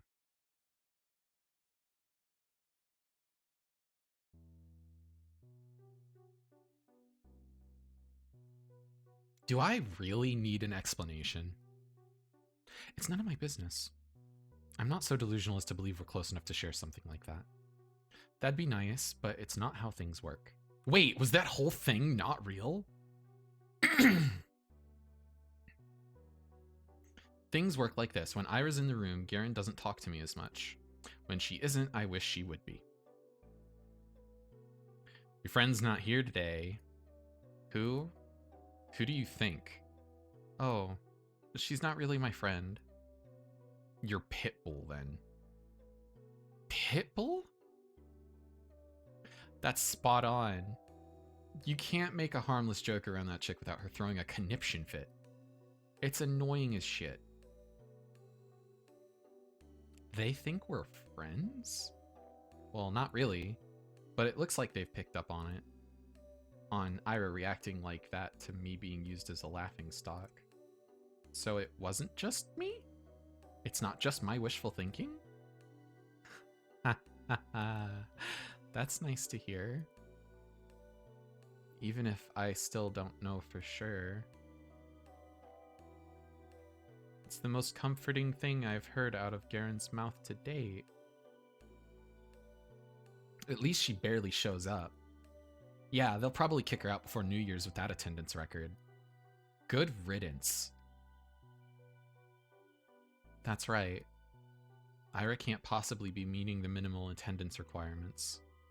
I don't know about her grades, but... Wait, I don't think they can expel her. Huh? Why not? We're the only school in town. Where else is she gonna go? Damn. Good point. Phew. Well, her parents could just send her away. You mean to another town? Yeah.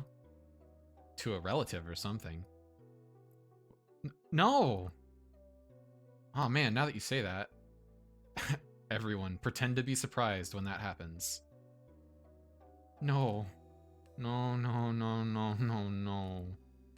I hate how they're right. I hate that I can see that happening. Everyone talks about it, how Ira's a nuisance to her household. It's been like that for a long time. But still, she forgets her lunch sometimes. Ah! Okay, no, that was real. That can't happen. No, it can't. It can't. It can't. It can't. It's not fair. Not fair. Not fair. They can't send her away. She can't go. She's so nice. She cares. She does. Maybe not for me, but her family. Why would they send her away? That's too cruel. They can't do that. If they do, it'll all be over. If they do, I won't. We just started. I don't know what. I can't even call it talking. I don't know what it is, but that doesn't matter. Even if she just tolerates me, even if she doesn't want anything to do with me, I don't care. This can't happen. This physically cannot happen.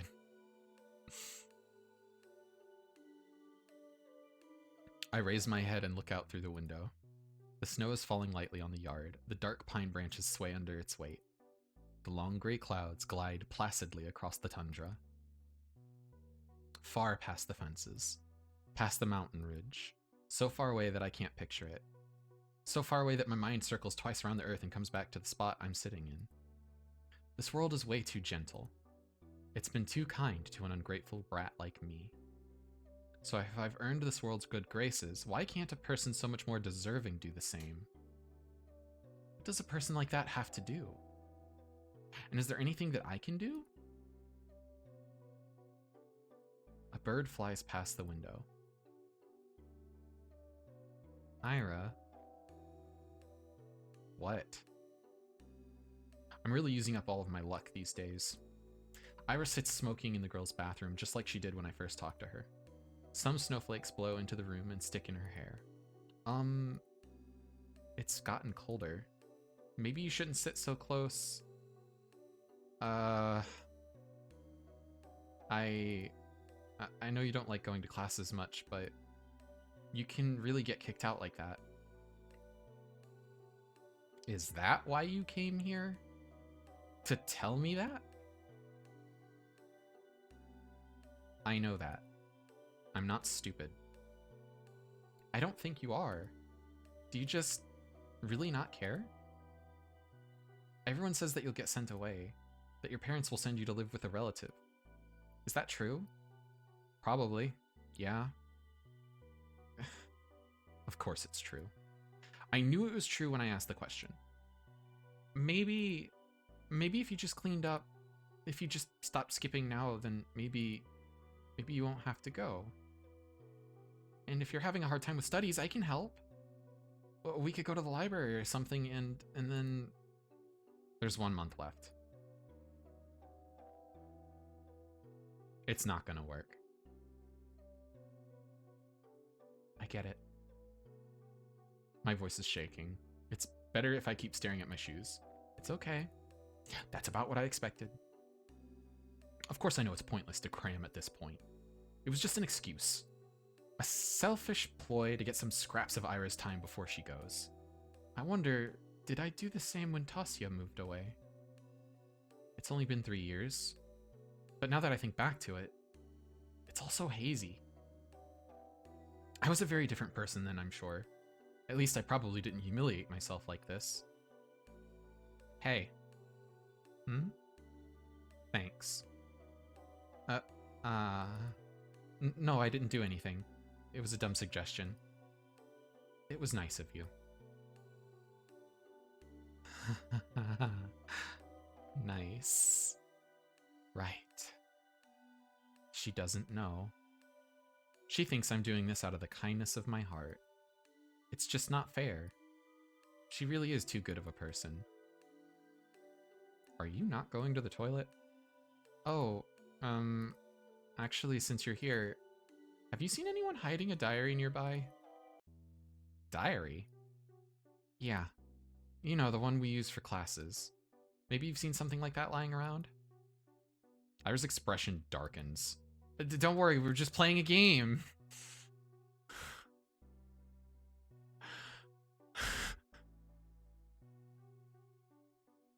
You might have a disorder or two. Yeah, that's putting it lightly. I guess the guys just got a little carried away.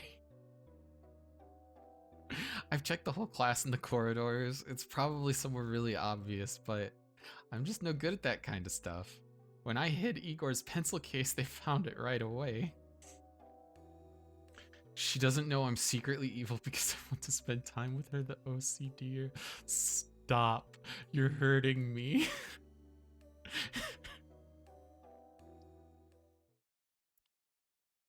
Oh, violence is about to happen. She throws the cigarette butt out the window and hops off the windowsill. Without saying a word, Iris storms past me, but I grab onto the edge of her dress just as she's about to leave. Wait! I said it's fine! We were playing a game. Really? Please. Don't get into more trouble because of me. I wasn't going to. Huh? I have an idea where it is. It was Garen, right? No, Shirikov. Same difference. She walks out to the corridor I tag behind. I'm not sure what place Ira has in mind, but it becomes immediately clear when she makes a sharp turn to the right. Wait, serious? She swings open the door to the boys' restroom and loudly marches in. Yeah. That makes sense, doesn't it? Gah! Some poor guy tumbles out, almost colliding with me. Ah, sorry! We're sorry! He turns and shakes his head at me in disbelief. I mean, what's there to say? I follow Ira to the bathroom. Ugh, the smell is so much worse in this one. I look around and see Ira's hand reaching above one of the stalls. Ah, there it is. My diary. Right by the tiny window at the top. Ira steps onto the toilet bowl. Please be careful. I'm fine. She grabs onto the flush tank secured way above. Then, using it as an anchor, she reaches for the windowsill. Catch. I clasp the diary in my hands. It's really been here all along. I look up at Ira, who's now awkwardly trying to get down. Wow, thank you. Yeah. She fell down. Ira almost loses her balance, but jumps just in time. The bowl makes a loud clang as she hops off. Are you okay? Yeah. Well, let's get out of here. You think it's broken? Don't know. I didn't see anything. Huh? But why would I be in a men's toilet? Gross. Ah, I see. She's not gonna get blamed for it. Thank you again. How did you know it would be in there? You think Shurik would go into the ladies' room?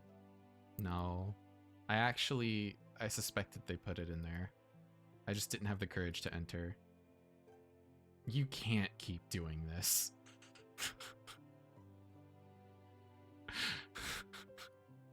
I know. I should have checked there from the start. Instead of running around the whole school like a... No. You can't keep going along with it. It was just a game. It wasn't. No, really, we were just playing around. Bullshit. Aren't you tired of being nice? Don't you just want to kill people? Yeah. You know damn well what they're doing. They're not your friends. I never said they were.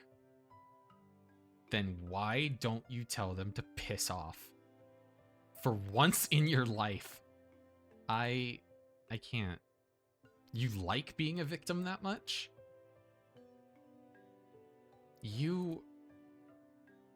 It won't get any better if you keep doing this. It'll only get worse. It's not that bad. And I wouldn't... I can't. I can't just say something like that to them. I'm sorry. Why the hell not?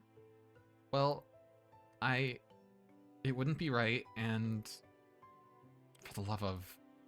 It's not like I never tried it before. But when I say something, they just make fun of me. And nothing changes. So freaking what? Who cares what they say? Just don't bother with them. I'm not like you. I can't just do that.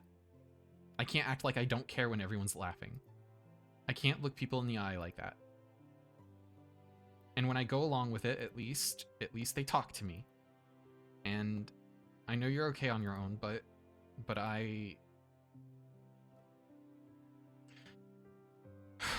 So what's your plan?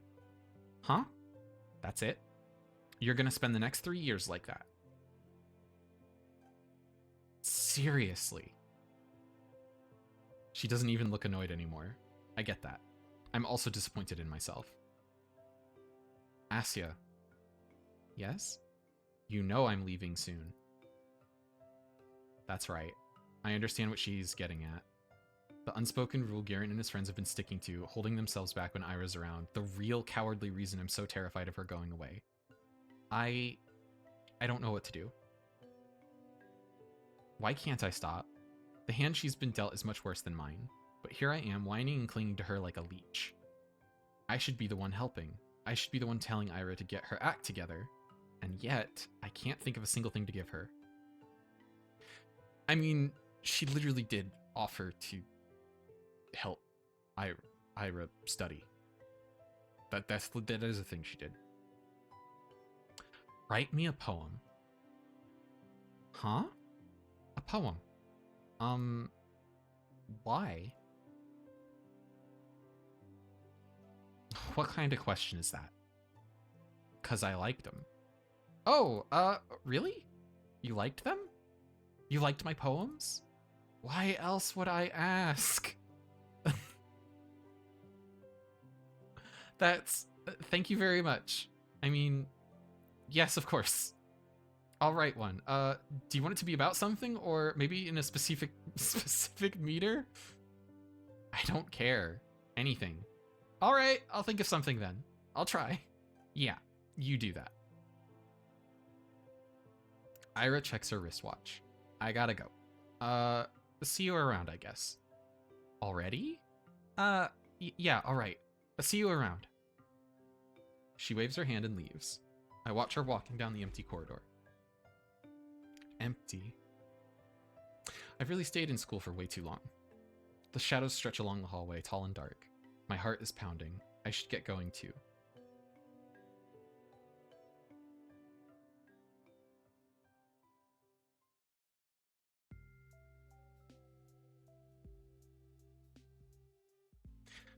Oh no! I'm not reading all this again.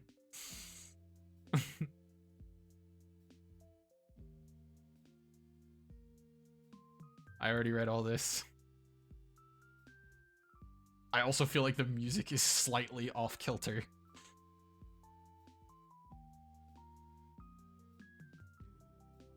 Like, it's not me, right? Like, the tempo is different and shit. Ah! Oh?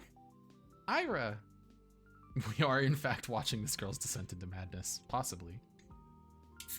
Hi. What are you doing here? Ira points to her cigarette.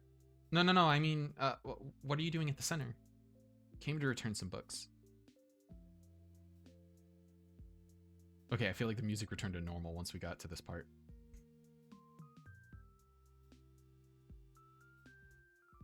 Oh, so you go to the library.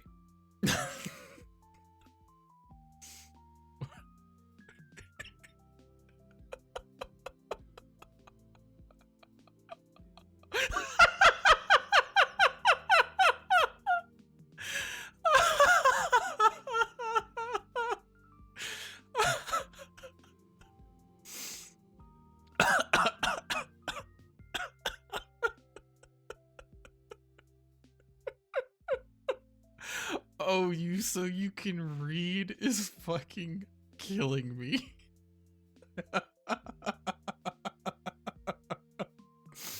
What were you reading? Stuff. Wait, oh my god, Violet, I don't think you were there for this. Okay. So early in the game, they talk about how there's a rumor that Ira is dating like some 30-year-old guy, okay? Nasty rumor, terrible. Our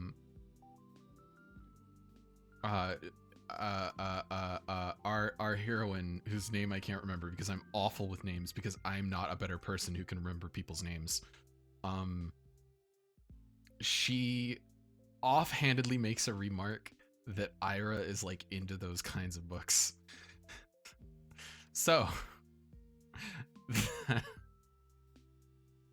that's the sort of stuff that Ira's reading. You don't want to say?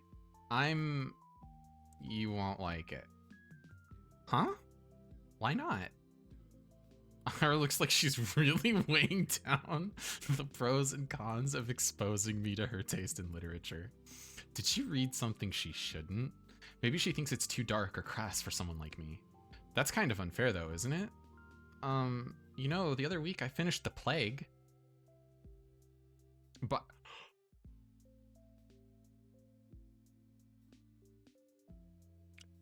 Kamo mention. My neurons have been fucking activated. Never read it. It's about a physician trying to save a town from an epidemic. It's very visceral, but I enjoyed it a lot. Not sure if I agree with the message, though. Yeah? What was it? It was, basically, it's that evil is an inherent part of life. You can try warding it off, but it'll never be for good. And even if you do good things in times of crisis, there will always be some greater force spiking your guns. Yeah, sounds about right. Huh? I guess there's some okay people in the world, but there's a lot more dirtbags. Really? That's a pretty depressing way to look at it. That's how it is. I don't know if I agree. At least I've never met someone I'd call a dirtbag.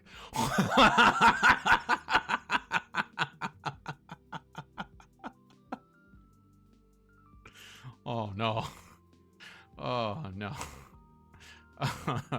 Chat, no, she doesn't. You serious? Garen's right there.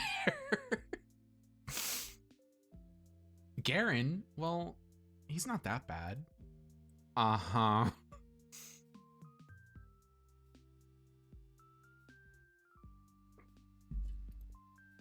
Really, I don't think he means it.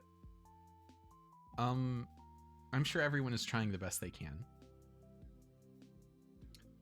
Holy fuck.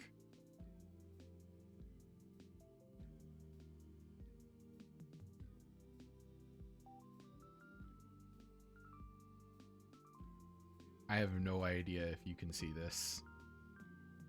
Asya is my sweet summer child.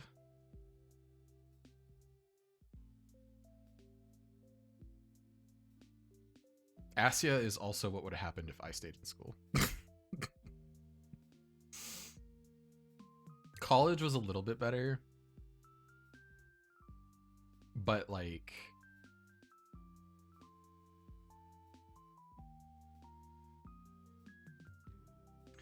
Okay. Oh shit! Fuck! No! I need to get the towel. Hold on, I'll be back.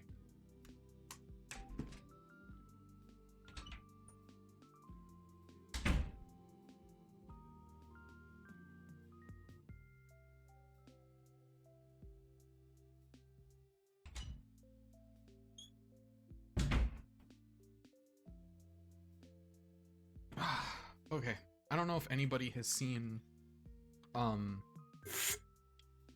don't know if anybody has seen like the Germa drink clip. It wasn't that bad because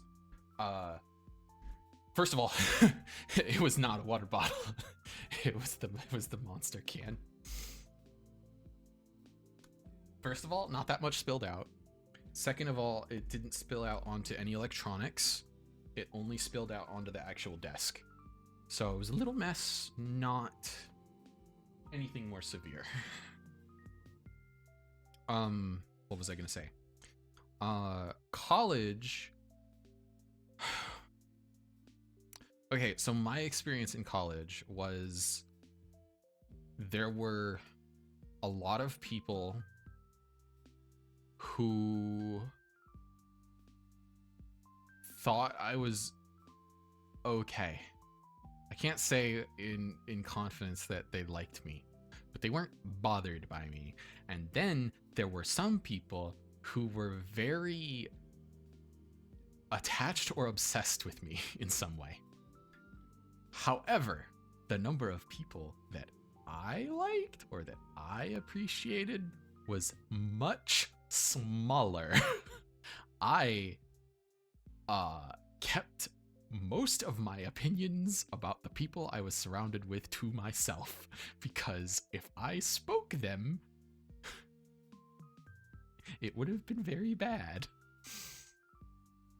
I distinctly remember there was this one guy.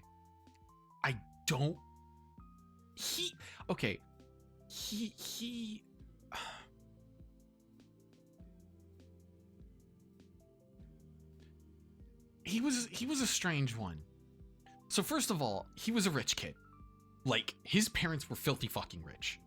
He was not like living super like high life per se.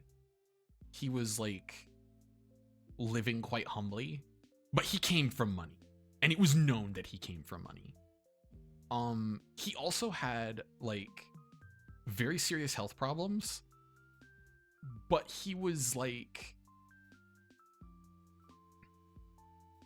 I want to say like almost not taking him seriously, because he had like a heart condition, and he biked from one town to another, and like doctors have specifically told him not to do that. And for some fucking reason that I will never understand for as long as I live, this guy saw me and was like acting like he wanted to adopt me. It was so fucking strange. I did not get it. I did not understand. I did not. And like, for some additional context, he was like a hardcore Trumper and shit. I just did not understand what this guy's fascination with me was. I will never, ever, for as long as I live, understand. He was so strange. Like, whenever he came by and like there was a big group of people, he would like say hello to everybody, but then like he would single me out and like sit next to me and talk to me for like 20-30 minutes before like going back to whatever he like needed to go to next, or whatever class or whatever happened to be, whatever event was going on. It was so fucking strange. And like we never hung out like in a more personal setting. It was always group settings. No, he wasn't little either. He was like 6'6". It was so fucking weird.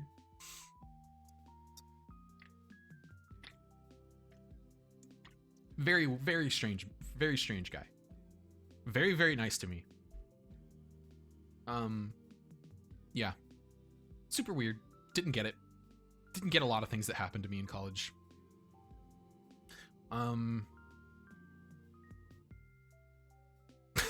Yeah. Anyway. I'm sure everyone's trying the best they can. It's so funny because like basically in college, like I was most people wouldn't want to cause anyone pain, right? I think that's something Kamo and I can agree on.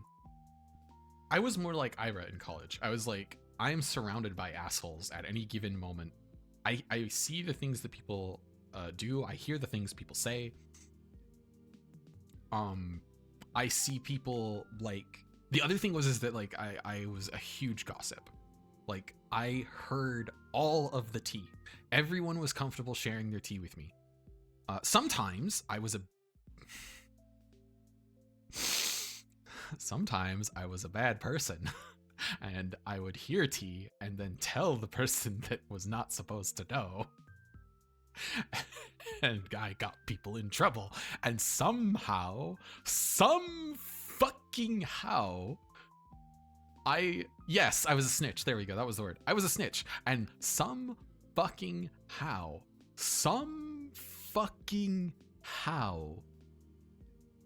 I did not ever have that turn on me. Like, I would snitch on somebody, and I think in at least one case they fucking knew I snitched on them. And I genuinely think I think that, you know what? I think I know what it was. I think they thought that I was just stupid. I think that they thought I was just stupid. No, I did that shit intentionally. Like, I fucking did that shit on purpose. And I think that they thought I was just too stupid to know what I was doing.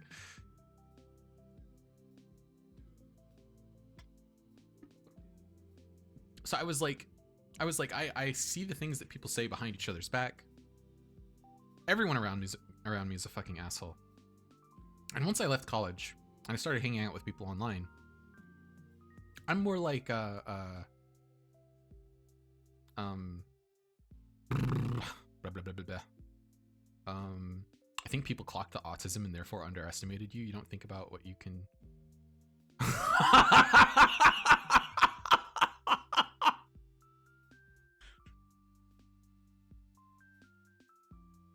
Holy shit. I need that mounted on a fucking wall. I need, don't think about what you can do about ableism. Think about what ableism can do for you, mounted on my fucking wall. That is a quote of all fucking time. Holy shit. Also, I don't think that they clocked the autism. Everybody knew that I was homeschooled.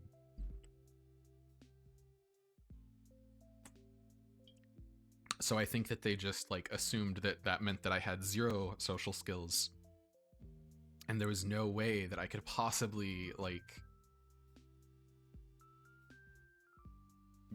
they were just like, there's no way he could know, right?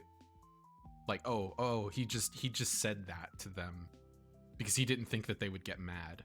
No, I knew they would get mad. I knew they would be pissed because like the thing that I snitched on was genuinely like, you know what? Okay, I'm remembering a bit more clearly. What it was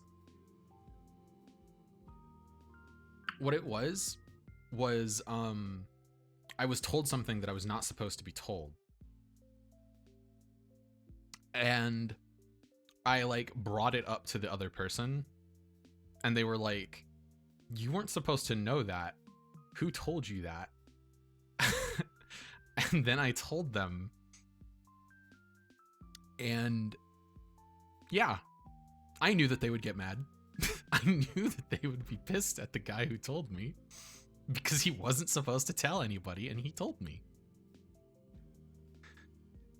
Anyway.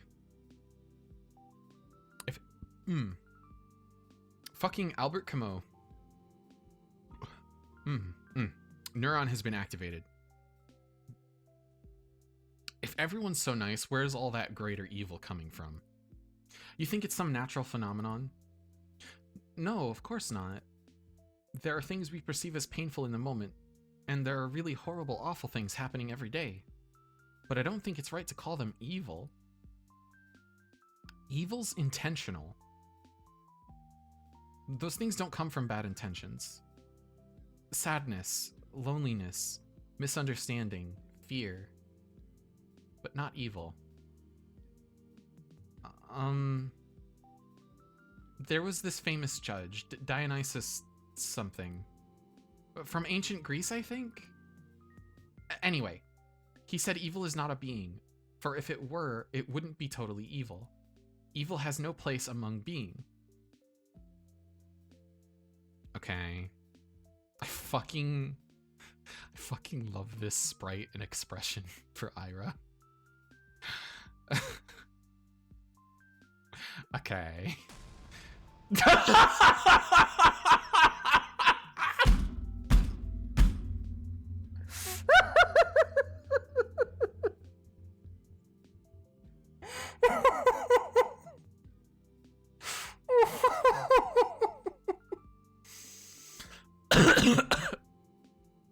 So Hitler's not evil?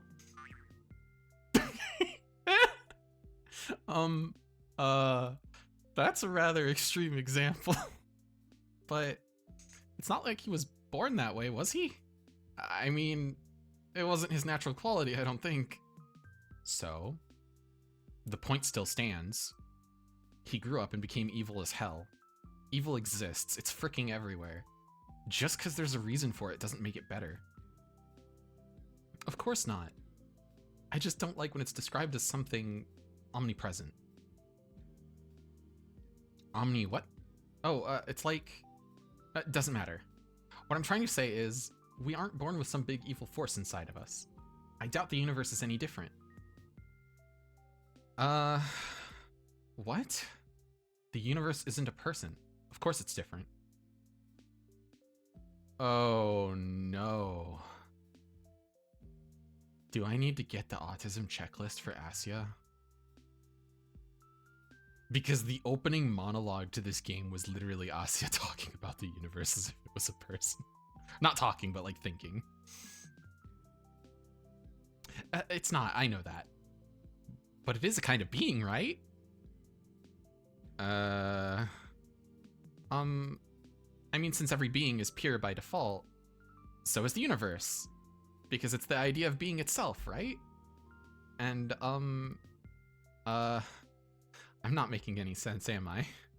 You're not. Sorry. It's whatever. About what I'd expect. What does that mean?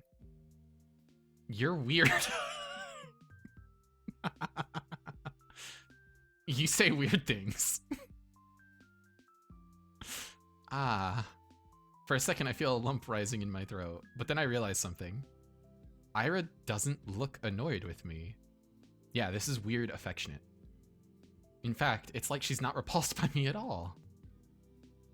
I don't really get it, but it must be nice being able to think that way. Like, everyone's good deep down. Like, nobody would ever hurt someone on purpose. That's a sweet world you're living in. How do you do it? If I were you, I'd be angry as hell. Aren't you pretty angry already? Angrier. Whoa. Even angrier? Yes. I'd be 100 times as pissed. Scary. You bet. I imagined Ira throwing 100 chairs. 100 chairs flying towards 100 guards. Chairs flying, bow compasses swinging. Ira is like a bodhisattva. But wait, bodhisattva? I don't remember how to pronounce that. I've heard it pronounced before. Dozens of hands. Half are for holding furniture, half are for stationery. A halo of chairs and compasses. The fact whoever wrote this game didn't get art for this. They are a coward. I'm saying it. They're very brave for putting this game out, but they're a coward for not getting this artwork. I'm like fucking J.J. Jameson. I want pictures of this. I want them now. A halo drawn with a compass. Every new compass draws another halo. 100 times more compasses, 100 times more halos. Ira surrounded by 100 halos.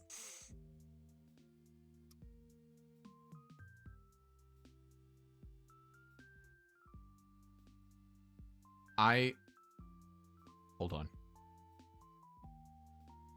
100 fan arts of the 100 halos since there is no official art. Hold on. Violet, you've activated a neuron of mine. I want it known, I didn't look into the author or artist at all for this game. I just saw the trailer. And I was like, I'm sold. I'm ready. I'm down.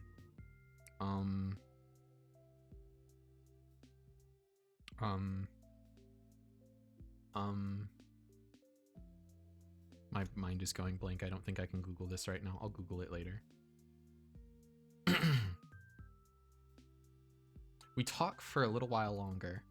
Just idle chatter while she finishes her smoke. I tell her about some of the books I've recently read, my impressions, my interpretations.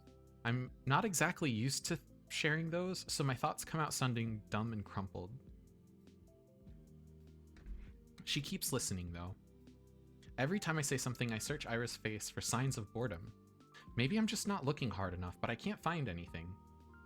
Oh geez. I feel so happy I might die. I gotta go. She puts out her cigarette butt. Oh, really? Yeah, plans. Ah, I understand. But, some of those novels sounded kind of interesting. I'll check them out if I don't forget.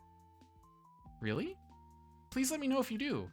And, sorry for that stupid philosophy talk. Can you shut up with the freaking apologies? I just said thanks. So... Ira gives me a look so threatening, I cut myself off. Right. I hope you enjoy them? She nods in approval.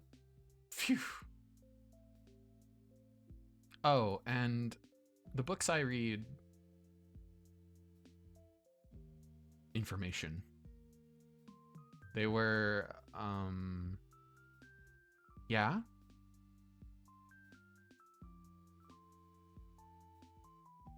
Angelique? Eh? By Anne Golan. And Angelique? The romance series? It's historical. It's not just lovey-dovey stuff, you know. I know, my mom really liked them. They seem wonderful. I never got to reading them, and I didn't really expect you to be into... They're fine! It's not like I'm a huge fan or anything. You're not? It's just that if you want to read something historical or whatever, they're alright. Okay. I'll remember that. Ira looks like she's about to say something else, but then turns on her heels and stomps away. See you. Yeah, see you around. Ira disappears down the street. There she goes again. My body leans against the frigid wall. My legs are weak. We talked. Ira and I really talked. I never would have guessed. It was even nicer than I imagined. And I had no idea. So she likes books like that, huh? Ira likes novels like that. It's so wonderful. It's really, really wonderful. Every new thing I learn about her is more wonderful than the last. I need to meet with her again.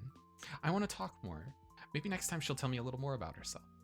It kind of feels like I hogged the entire conversation now that I think back to it. That was really self-centered of me. Next time I'll ask Ira more questions. I'll ask her more about the books she likes.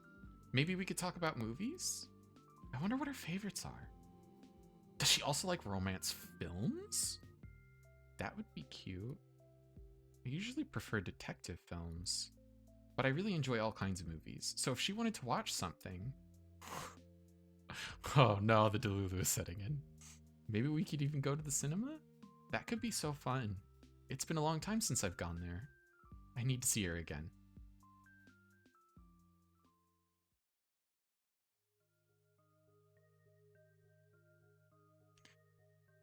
Uh-oh. Finally, a new intro that isn't... My life didn't really change. She skips even more often than before. No point in keeping up with classes if you're getting expelled anyway. Guess that's Ira's modus operandi. To some degree, I understand it. But I still wish she showed her face from time to time, if only for one lesson. We probably wouldn't even talk if she came. It's not something we ever do in class, so I don't expect anything in that regard. Just seeing the back of her head would be enough. What's with you, Shibuna? Shubina? How was I saying it earlier? Huh? You're all smiles. Finally taking my advice to heart? What advice? Not looking like you're about to hang yourself for a change. It's great to see, really. Yeah, it is great. We're so proud of you. How about brushing your hair next? That grin makes you look like a basket case. Thanks, Vadim. I'll do that. You're welcome. He grabs my English notebook off the table. Payment for my services. His friends chuckle along. I couldn't care less about that. But even though she isn't here today, I don't mind. I know we're going to see each other soon. I'm going to do everything to bump into Ira again. I'll walk the whole town up and down so we can see each other. I'll scour every corner of this place to find her. She's so obsessed, holy shit. Perhaps I'm being overly reliant on the universe's kindness. At the end of the day, even if I walk all the possible routes, there's no guarantee I'll run into Ira. But I want to believe. No, I'm convinced that the world is merciful. So if I try my hardest, maybe my efforts will be rewarded. Of course, it's an entitled way of thinking, but there's so little time left. Too little time. I need to make the most of it. I'll make as many memorable moments as I can while Ira's here. I'll make every encounter count. I'll fill this measly scrap of time with wonderful things. Ira! Hi. Oh, Jesus, it's you. She sighs with a mixture of relief and irritation. I barely hold in a giggle. I'm so glad to see her. It worked, it really worked. I spotted Ira between the rows of garages on the edge of town. She was crouching down by the wooden wall, hugging a thermos with one hand and holding a cigarette in another. At what? Okay, all right, no, guys, we need to have a real talk. At what point does this become stalking? This is becoming a problem. This is genuinely becoming an issue. What are you doing here? What does it look like? Meditating? Wrong answer. Ira shakes her head and looks back at the ground. Huh. The rush of joy that had washed over me when I first noted her began to dwindle. Now that I take a closer look, I don't think I've seen Ira curled up in this way before. Uh-oh. Everything about her posture screams exhausted. But why out here? Are you okay? She mutters something. Huh? Ing on me. What? What was that? I didn't quite catch it. I take a tentative step towards her, but Ira's scowl stops me dead in my tracks. Huh? You spying on me now? What? No. No. I was just walking here. At a garage lot. Yeah? She gives me a look of such contempt it sends a shiver down my spine. Yeah. Yeah. This makes sense. This is very reasonable, honestly. Why? I'm not lying. Really.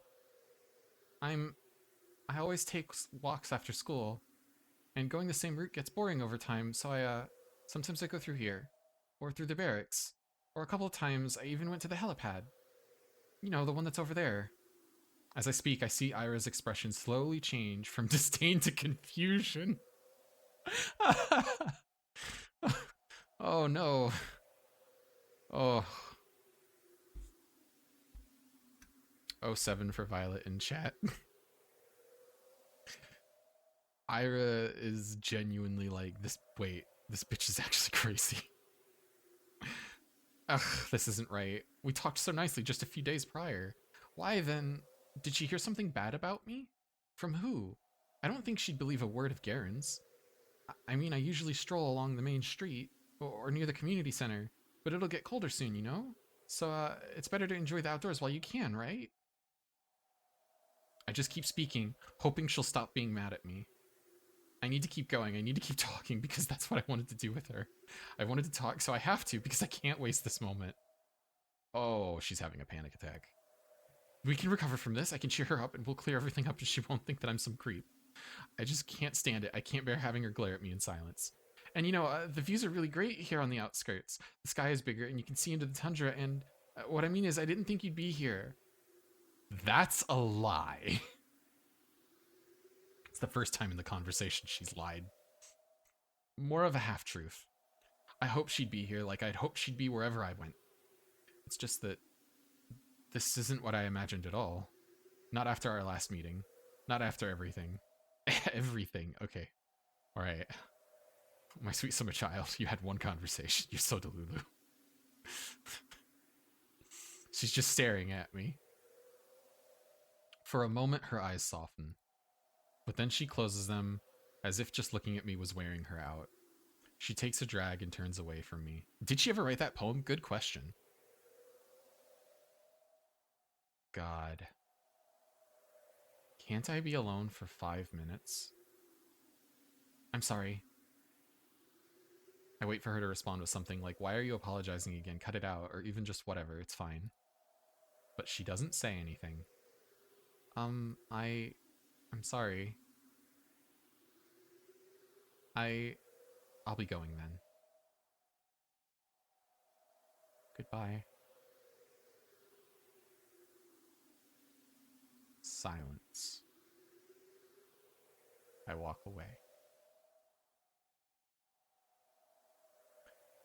Cold wind blows in my face. The mounds of snow on garage roofs look smooth and soft. When blizzards hit, they'll get completely buried. I'd like to have a snow hill form over me too. They look cozy. Actually, I wonder what Ira carries in her thermos. I guess tea would be the obvious answer, but what if she's one of those people that like to have some warm soup with them? That would be cute. I should have asked her about it. No, you shouldn't have. I feel like I'm going to cry. My girl is mad at me. I should die. Yeah, biggest mood.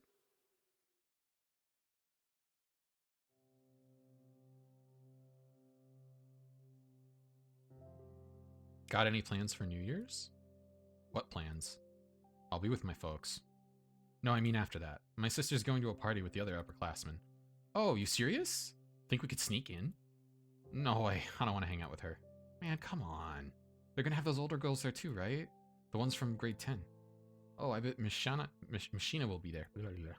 Like she'd talk to you. Hey, you don't know that. I said we're not crashing anything. They won't let us in anyway. Ugh, that's true. Where are we going then? Whose place? Not mine. We've got Grandma coming over. I can't host. You? Me neither. Vadim? No way. He's been kind of tired recently. Oh, really? Yeah. It's whatever. Work stuff, I guess. I hear ya. My mom's also out of it. All the adults are pretty stressed, huh? Figures. It's the end of the year. Right. It's almost New Year's. It's a shame, but I don't feel festive at all. I'll need to help Mom decorate the house. Should I remind her about that? It feels like all of us kind of forget about the holidays. At least I did. Well, maybe I didn't really forget. The end of the year has been looming in the back of my mind, but not as a cause for celebration.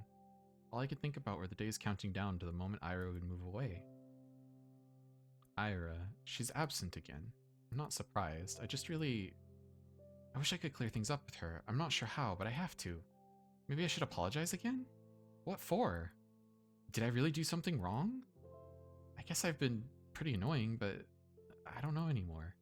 I need to think of something that could cheer her up next time we meet. Will more apologies cut it? Probably not. She'll just get more annoyed. Then maybe a small gift, the fucking poem that you were supposed to write. That might be weird though. And I won't get any more allowance until next week. What could I even buy with spare change? Maybe a little treat will do? A waffle? Would she like a waffle?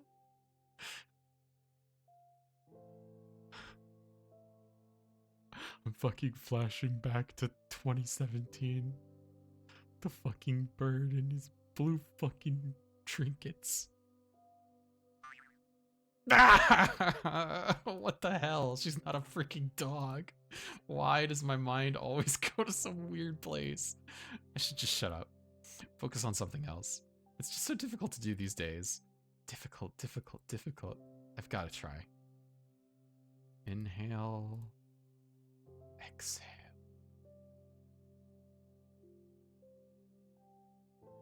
There. A little clearer.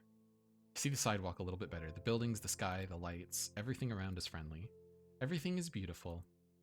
That's great. Those are great things to look at and think about. Perhaps I shouldn't breathe so deeply. You can really get sick from this. It has been getting colder after all. My usual routes have been getting harder and harder to finish. And it's not just the temperature. The paths on the outskirts get snowed over, so trudging through them tires me out really quickly. The winds are picking up too. Even when I cover myself up with a scarf, it feels like my face is being pelted. I'm not meeting anyone out here in this weather. I should have gone to the library today. What time is it? Maybe I can still make it. It closes at 6, so... No, for sure not. Oh well. They've already begun putting up New Year's decorations. Everything's lined with lights. Oh, and there's a pine tree near the community center. It's so tall. And bare for now. Well, I like it as is. The way the snow rests on its branches make it look so mighty. Alright, I'm getting into a bit of a festive mood. Wish the frost weren't so prickly, then I'd look around some more. The streets are empty, save for a couple of adults I saw walking down to the bar. Hard to imagine there would be a lot of people out on an evening like this. So why have I been meandering around like I've got nothing better to do?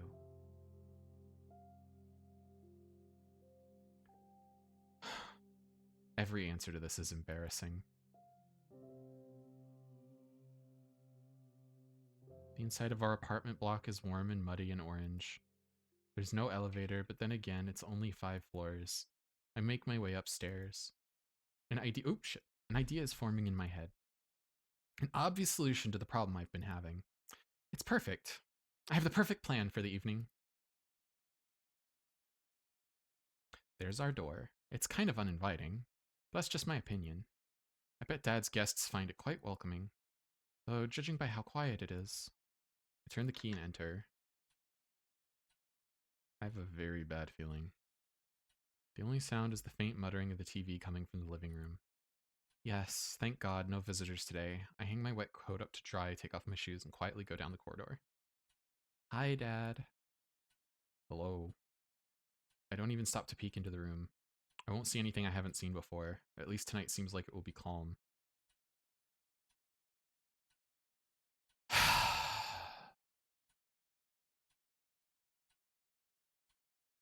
I wash my hands. When I exit the bathroom, I hear a soft voice from the kitchen.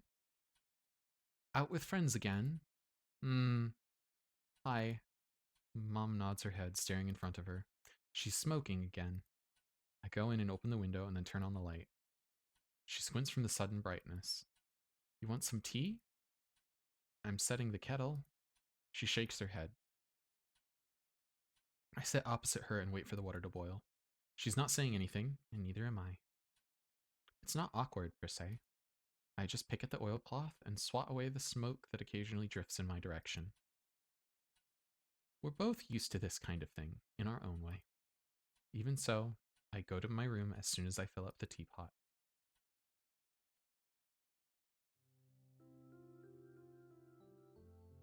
I don't like locking myself in here.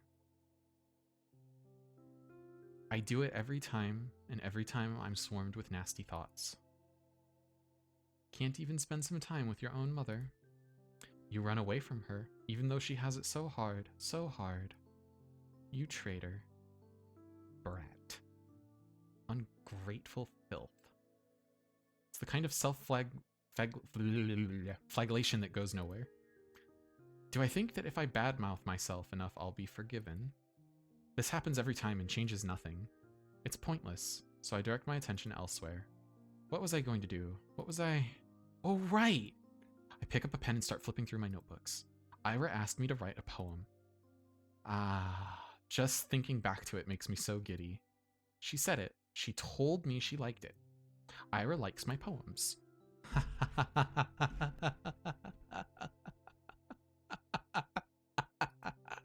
Nobody has ever said that to me before. Well, Tosia did, but that was years ago. That poem, the one that Garen read, what did she like about it? Maybe I should have asked. Where was it? Ah, that's it. Сырая черная земля, не обнимай меня так нежно. Не рви наряд свой белоснежный и спи спокойно. Только я буду царапаться и биться, а иней пусть себе искрится. И пусть летят по небу птицы, и светит бледная заря.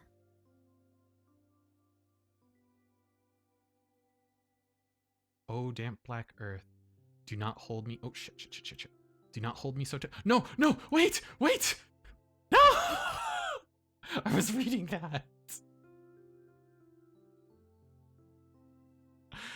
No! It's so lame. I'm gonna have to just go back and look at the VOD. I can't blame them for laughing. If anything, Garen was too nice. But at least she liked it. For some freaking reason, Ira liked it. So maybe it's not all bad. Maybe I can make something worthwhile. At least worthwhile in Ira's eyes. That's all I really need. She got angry at me last time I saw her. I don't know why. I mess up a lot. I really mess up a lot.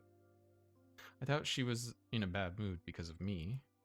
But, I definitely didn't help. But now I will. Maybe if I do this, she won't be so mad anymore. I've been really trying since that day. The day she helped me with the diary, I mean. I've been trying, but I just can't get the words to flow right. Today, though, I really want to do this today. I think I can do it.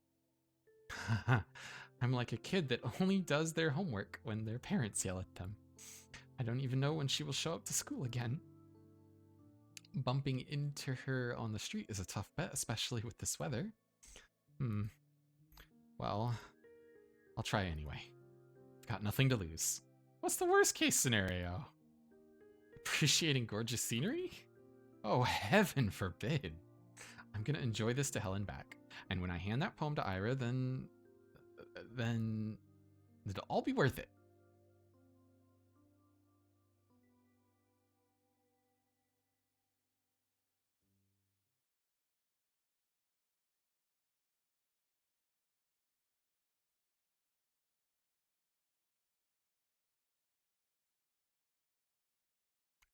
Ow! My wrist is tired. I'm gonna totally wear down this poor eraser at this rate. I've got to remember to buy a new one. It's just a bit annoying. Even though I ask my classmates to be more careful, they always forget about it. I didn't used to do that before, but now whenever I lend a textbook to someone, I specifically ask them not to doodle in it. Despite that, they always come back with crude drawings all over.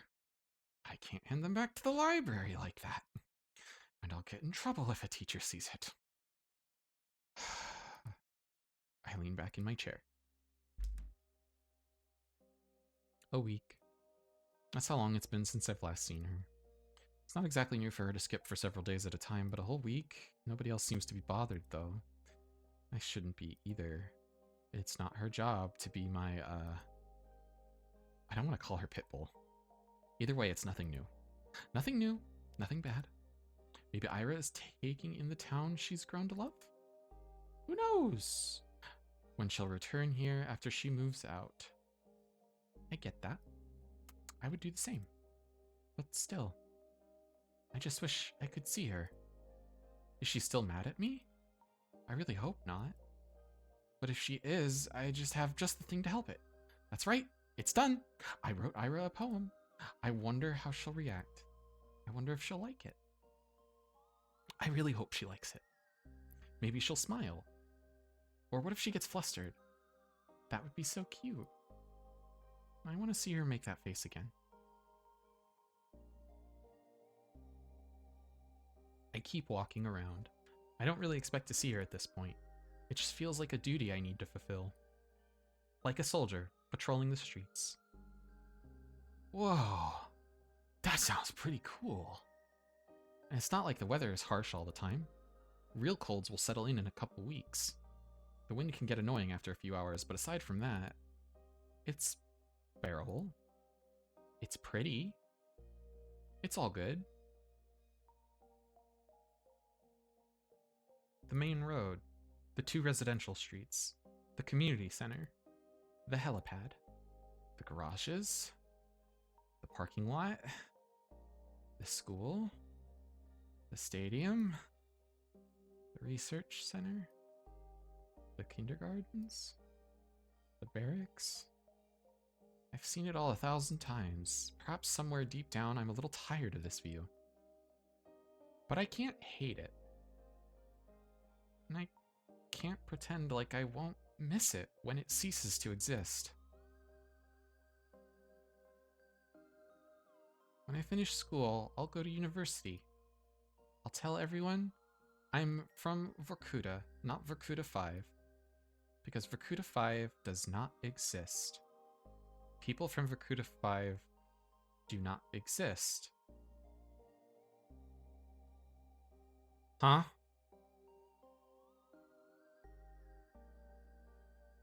The ones outside will ask me something about Vorkuta, the real Vorkuta, and I'll answer with zero hesitation. If I couldn't do that, I wouldn't be allowed to leave at all?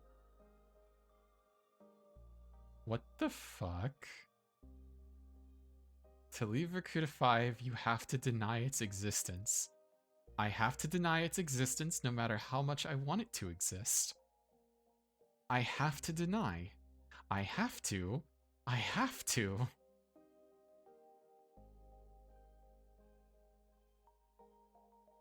But it's tough. So tough that I'm not sure I'll ever manage. Realistically, I'll probably slip up and blurt out something incongruent.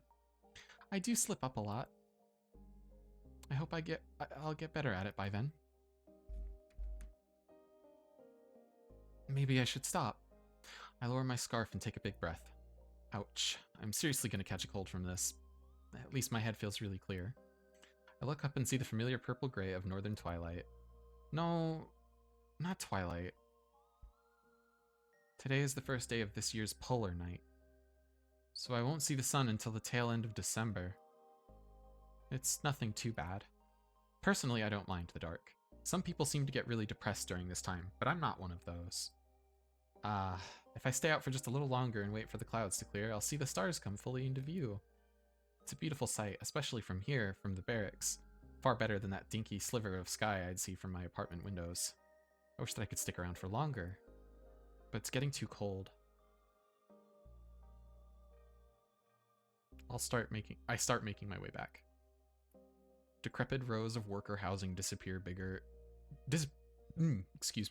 behind bigger and better homes. There's that old playground just around the corner. That's right, we used to go there all the time with Tosia. Even back then, it was kind of unpopular. They built a newer one just 5 minutes away, so we often got to have the whole thing to ourselves. I guess that's why we liked the place. It could be the royal we. Somehow today feels quieter than ever. I can hear a faint clicking sound as the wind passes through the swing set chains. Eh? I slow down. There's a figure sitting on the frozen merry-go-round. Guess who it is? A drunkard? No. We don't have those kinds of people here. At least not out and about on the streets. And the frame doesn't seem like it belongs to a man either. I approach, gently making my way through the snow. My Volenki sink into it with almost no resistance, almost zero sound. When was the last time we had snow this soft? I don't remember. But perhaps I've stopped noticing the crunch of ice under my feet. Perhaps it's me being too focused on the person that I've now recognized. It's Ira!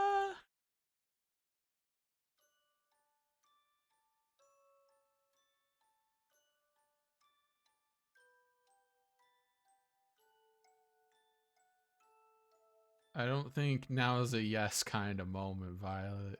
I'm just saying. She's hunched over, elbows on her knees, hood down despite the cold. Her hair is tangled, half wet from the snow. What is she doing out here? Smoking or... Huh? I stop for a few meters away. Ira is letting out quiet, gasping sobs. Ira? She looks up fast as if jolted awake. Eyes red and puffy, face raw from wiping at it with her sleeves. There's a bit of snot on her upper lip. What? What do you want? I don't know what to answer. What do I want? All I can think about is how I've never seen a person look so small. Ira swipes at her eyes again and then stands. She stumbles a little, trying to regain her usual posture. What? Another one of your hangout spots? Damn creep. Her voice cracks halfway through. Well, enjoying the show. I slowly shake my head. No. I just saw you. Ira rubs her nose on her sleeve again. Her hands are shaking. Then go back to wherever the hell you came from. Go home, Asya. This isn't for you. I take a small step forward. I want to say something, anything. Oops, shit. But my head draws a blank. Before I can squeeze out a single word, Ira turns around and stumbles through the snow away from the playground. I can't even muster the courage to call out to her, let alone follow. I simply watch as Ira vanishes into the alley. If not for her footprints, I'd believe she was never even there. The snow keeps falling. A feeling I've long forgotten swells inside me. I've learned to not acknowledge it, so it got buried, many layers deep. The hollow space inside my chest grows darker. The sky is full of pinpricks. The world is looking down on me, but not in the way other people do. It's kind and gentle, and I don't feel small under its gaze. Its eyes are pure and tender.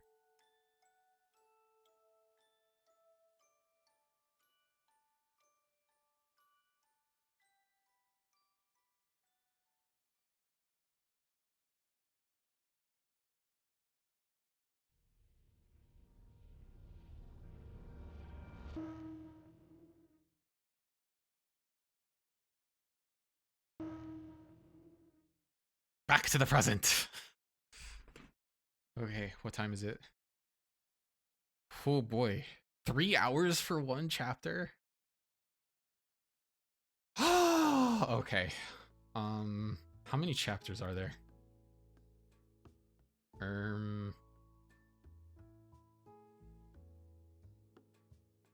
7 to 8 hours of playtime.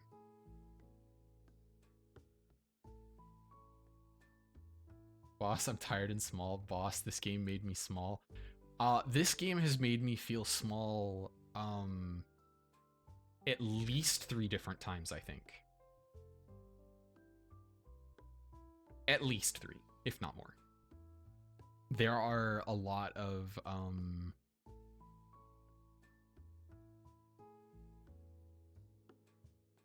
there were a lot of things that happened or were said in this game that were like borderline triggering for me, I'm not gonna lie. However, I'm gonna see this shit through, I think. Not tonight. I think I need to stop tonight. However, no, actually, none of it has anything to do with Garen. Actually, that's the worst part.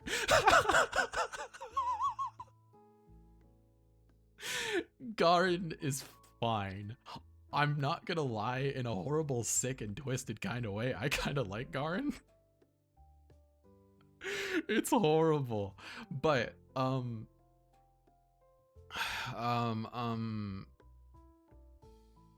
no, there's other things. I can't really get into it, on stream. And I don't even know if I want to get into it off stream. But well, holy shit, this game is beautiful so far. It's got its grippers, its claws, its slicey dicey bits deep in my skin and bones, and it is not letting go. I'm looking for who to raid. What are people up to right now?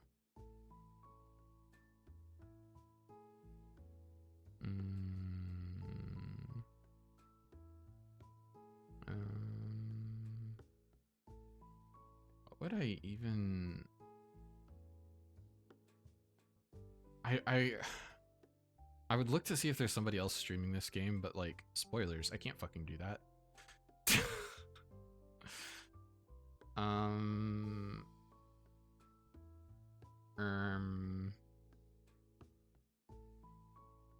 I did not mean to click that. Actually, you know what? Maybe I did. What if I clicked on that on accident and it was the right thing to click on?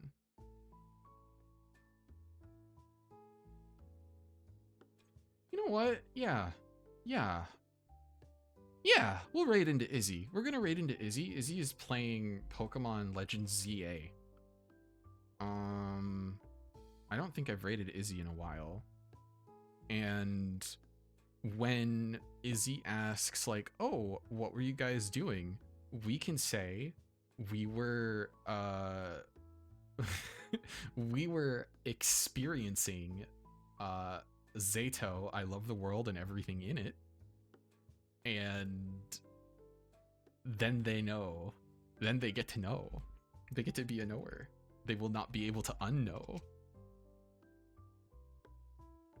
Raid Izzy Moon. Okay. I don't know when I'm playing this next.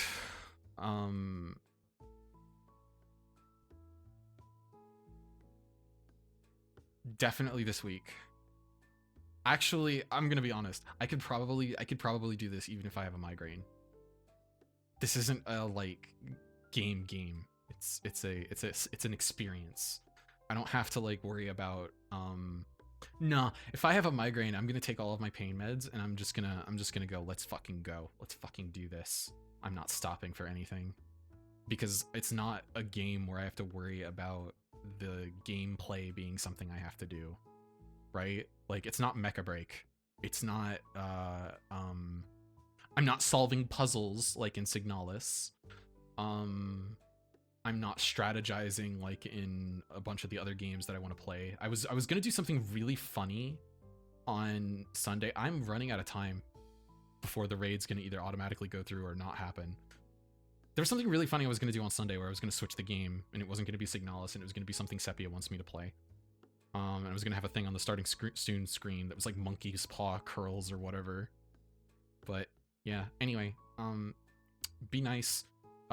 Remember you're gonna die. Bye bye guys. See you next time.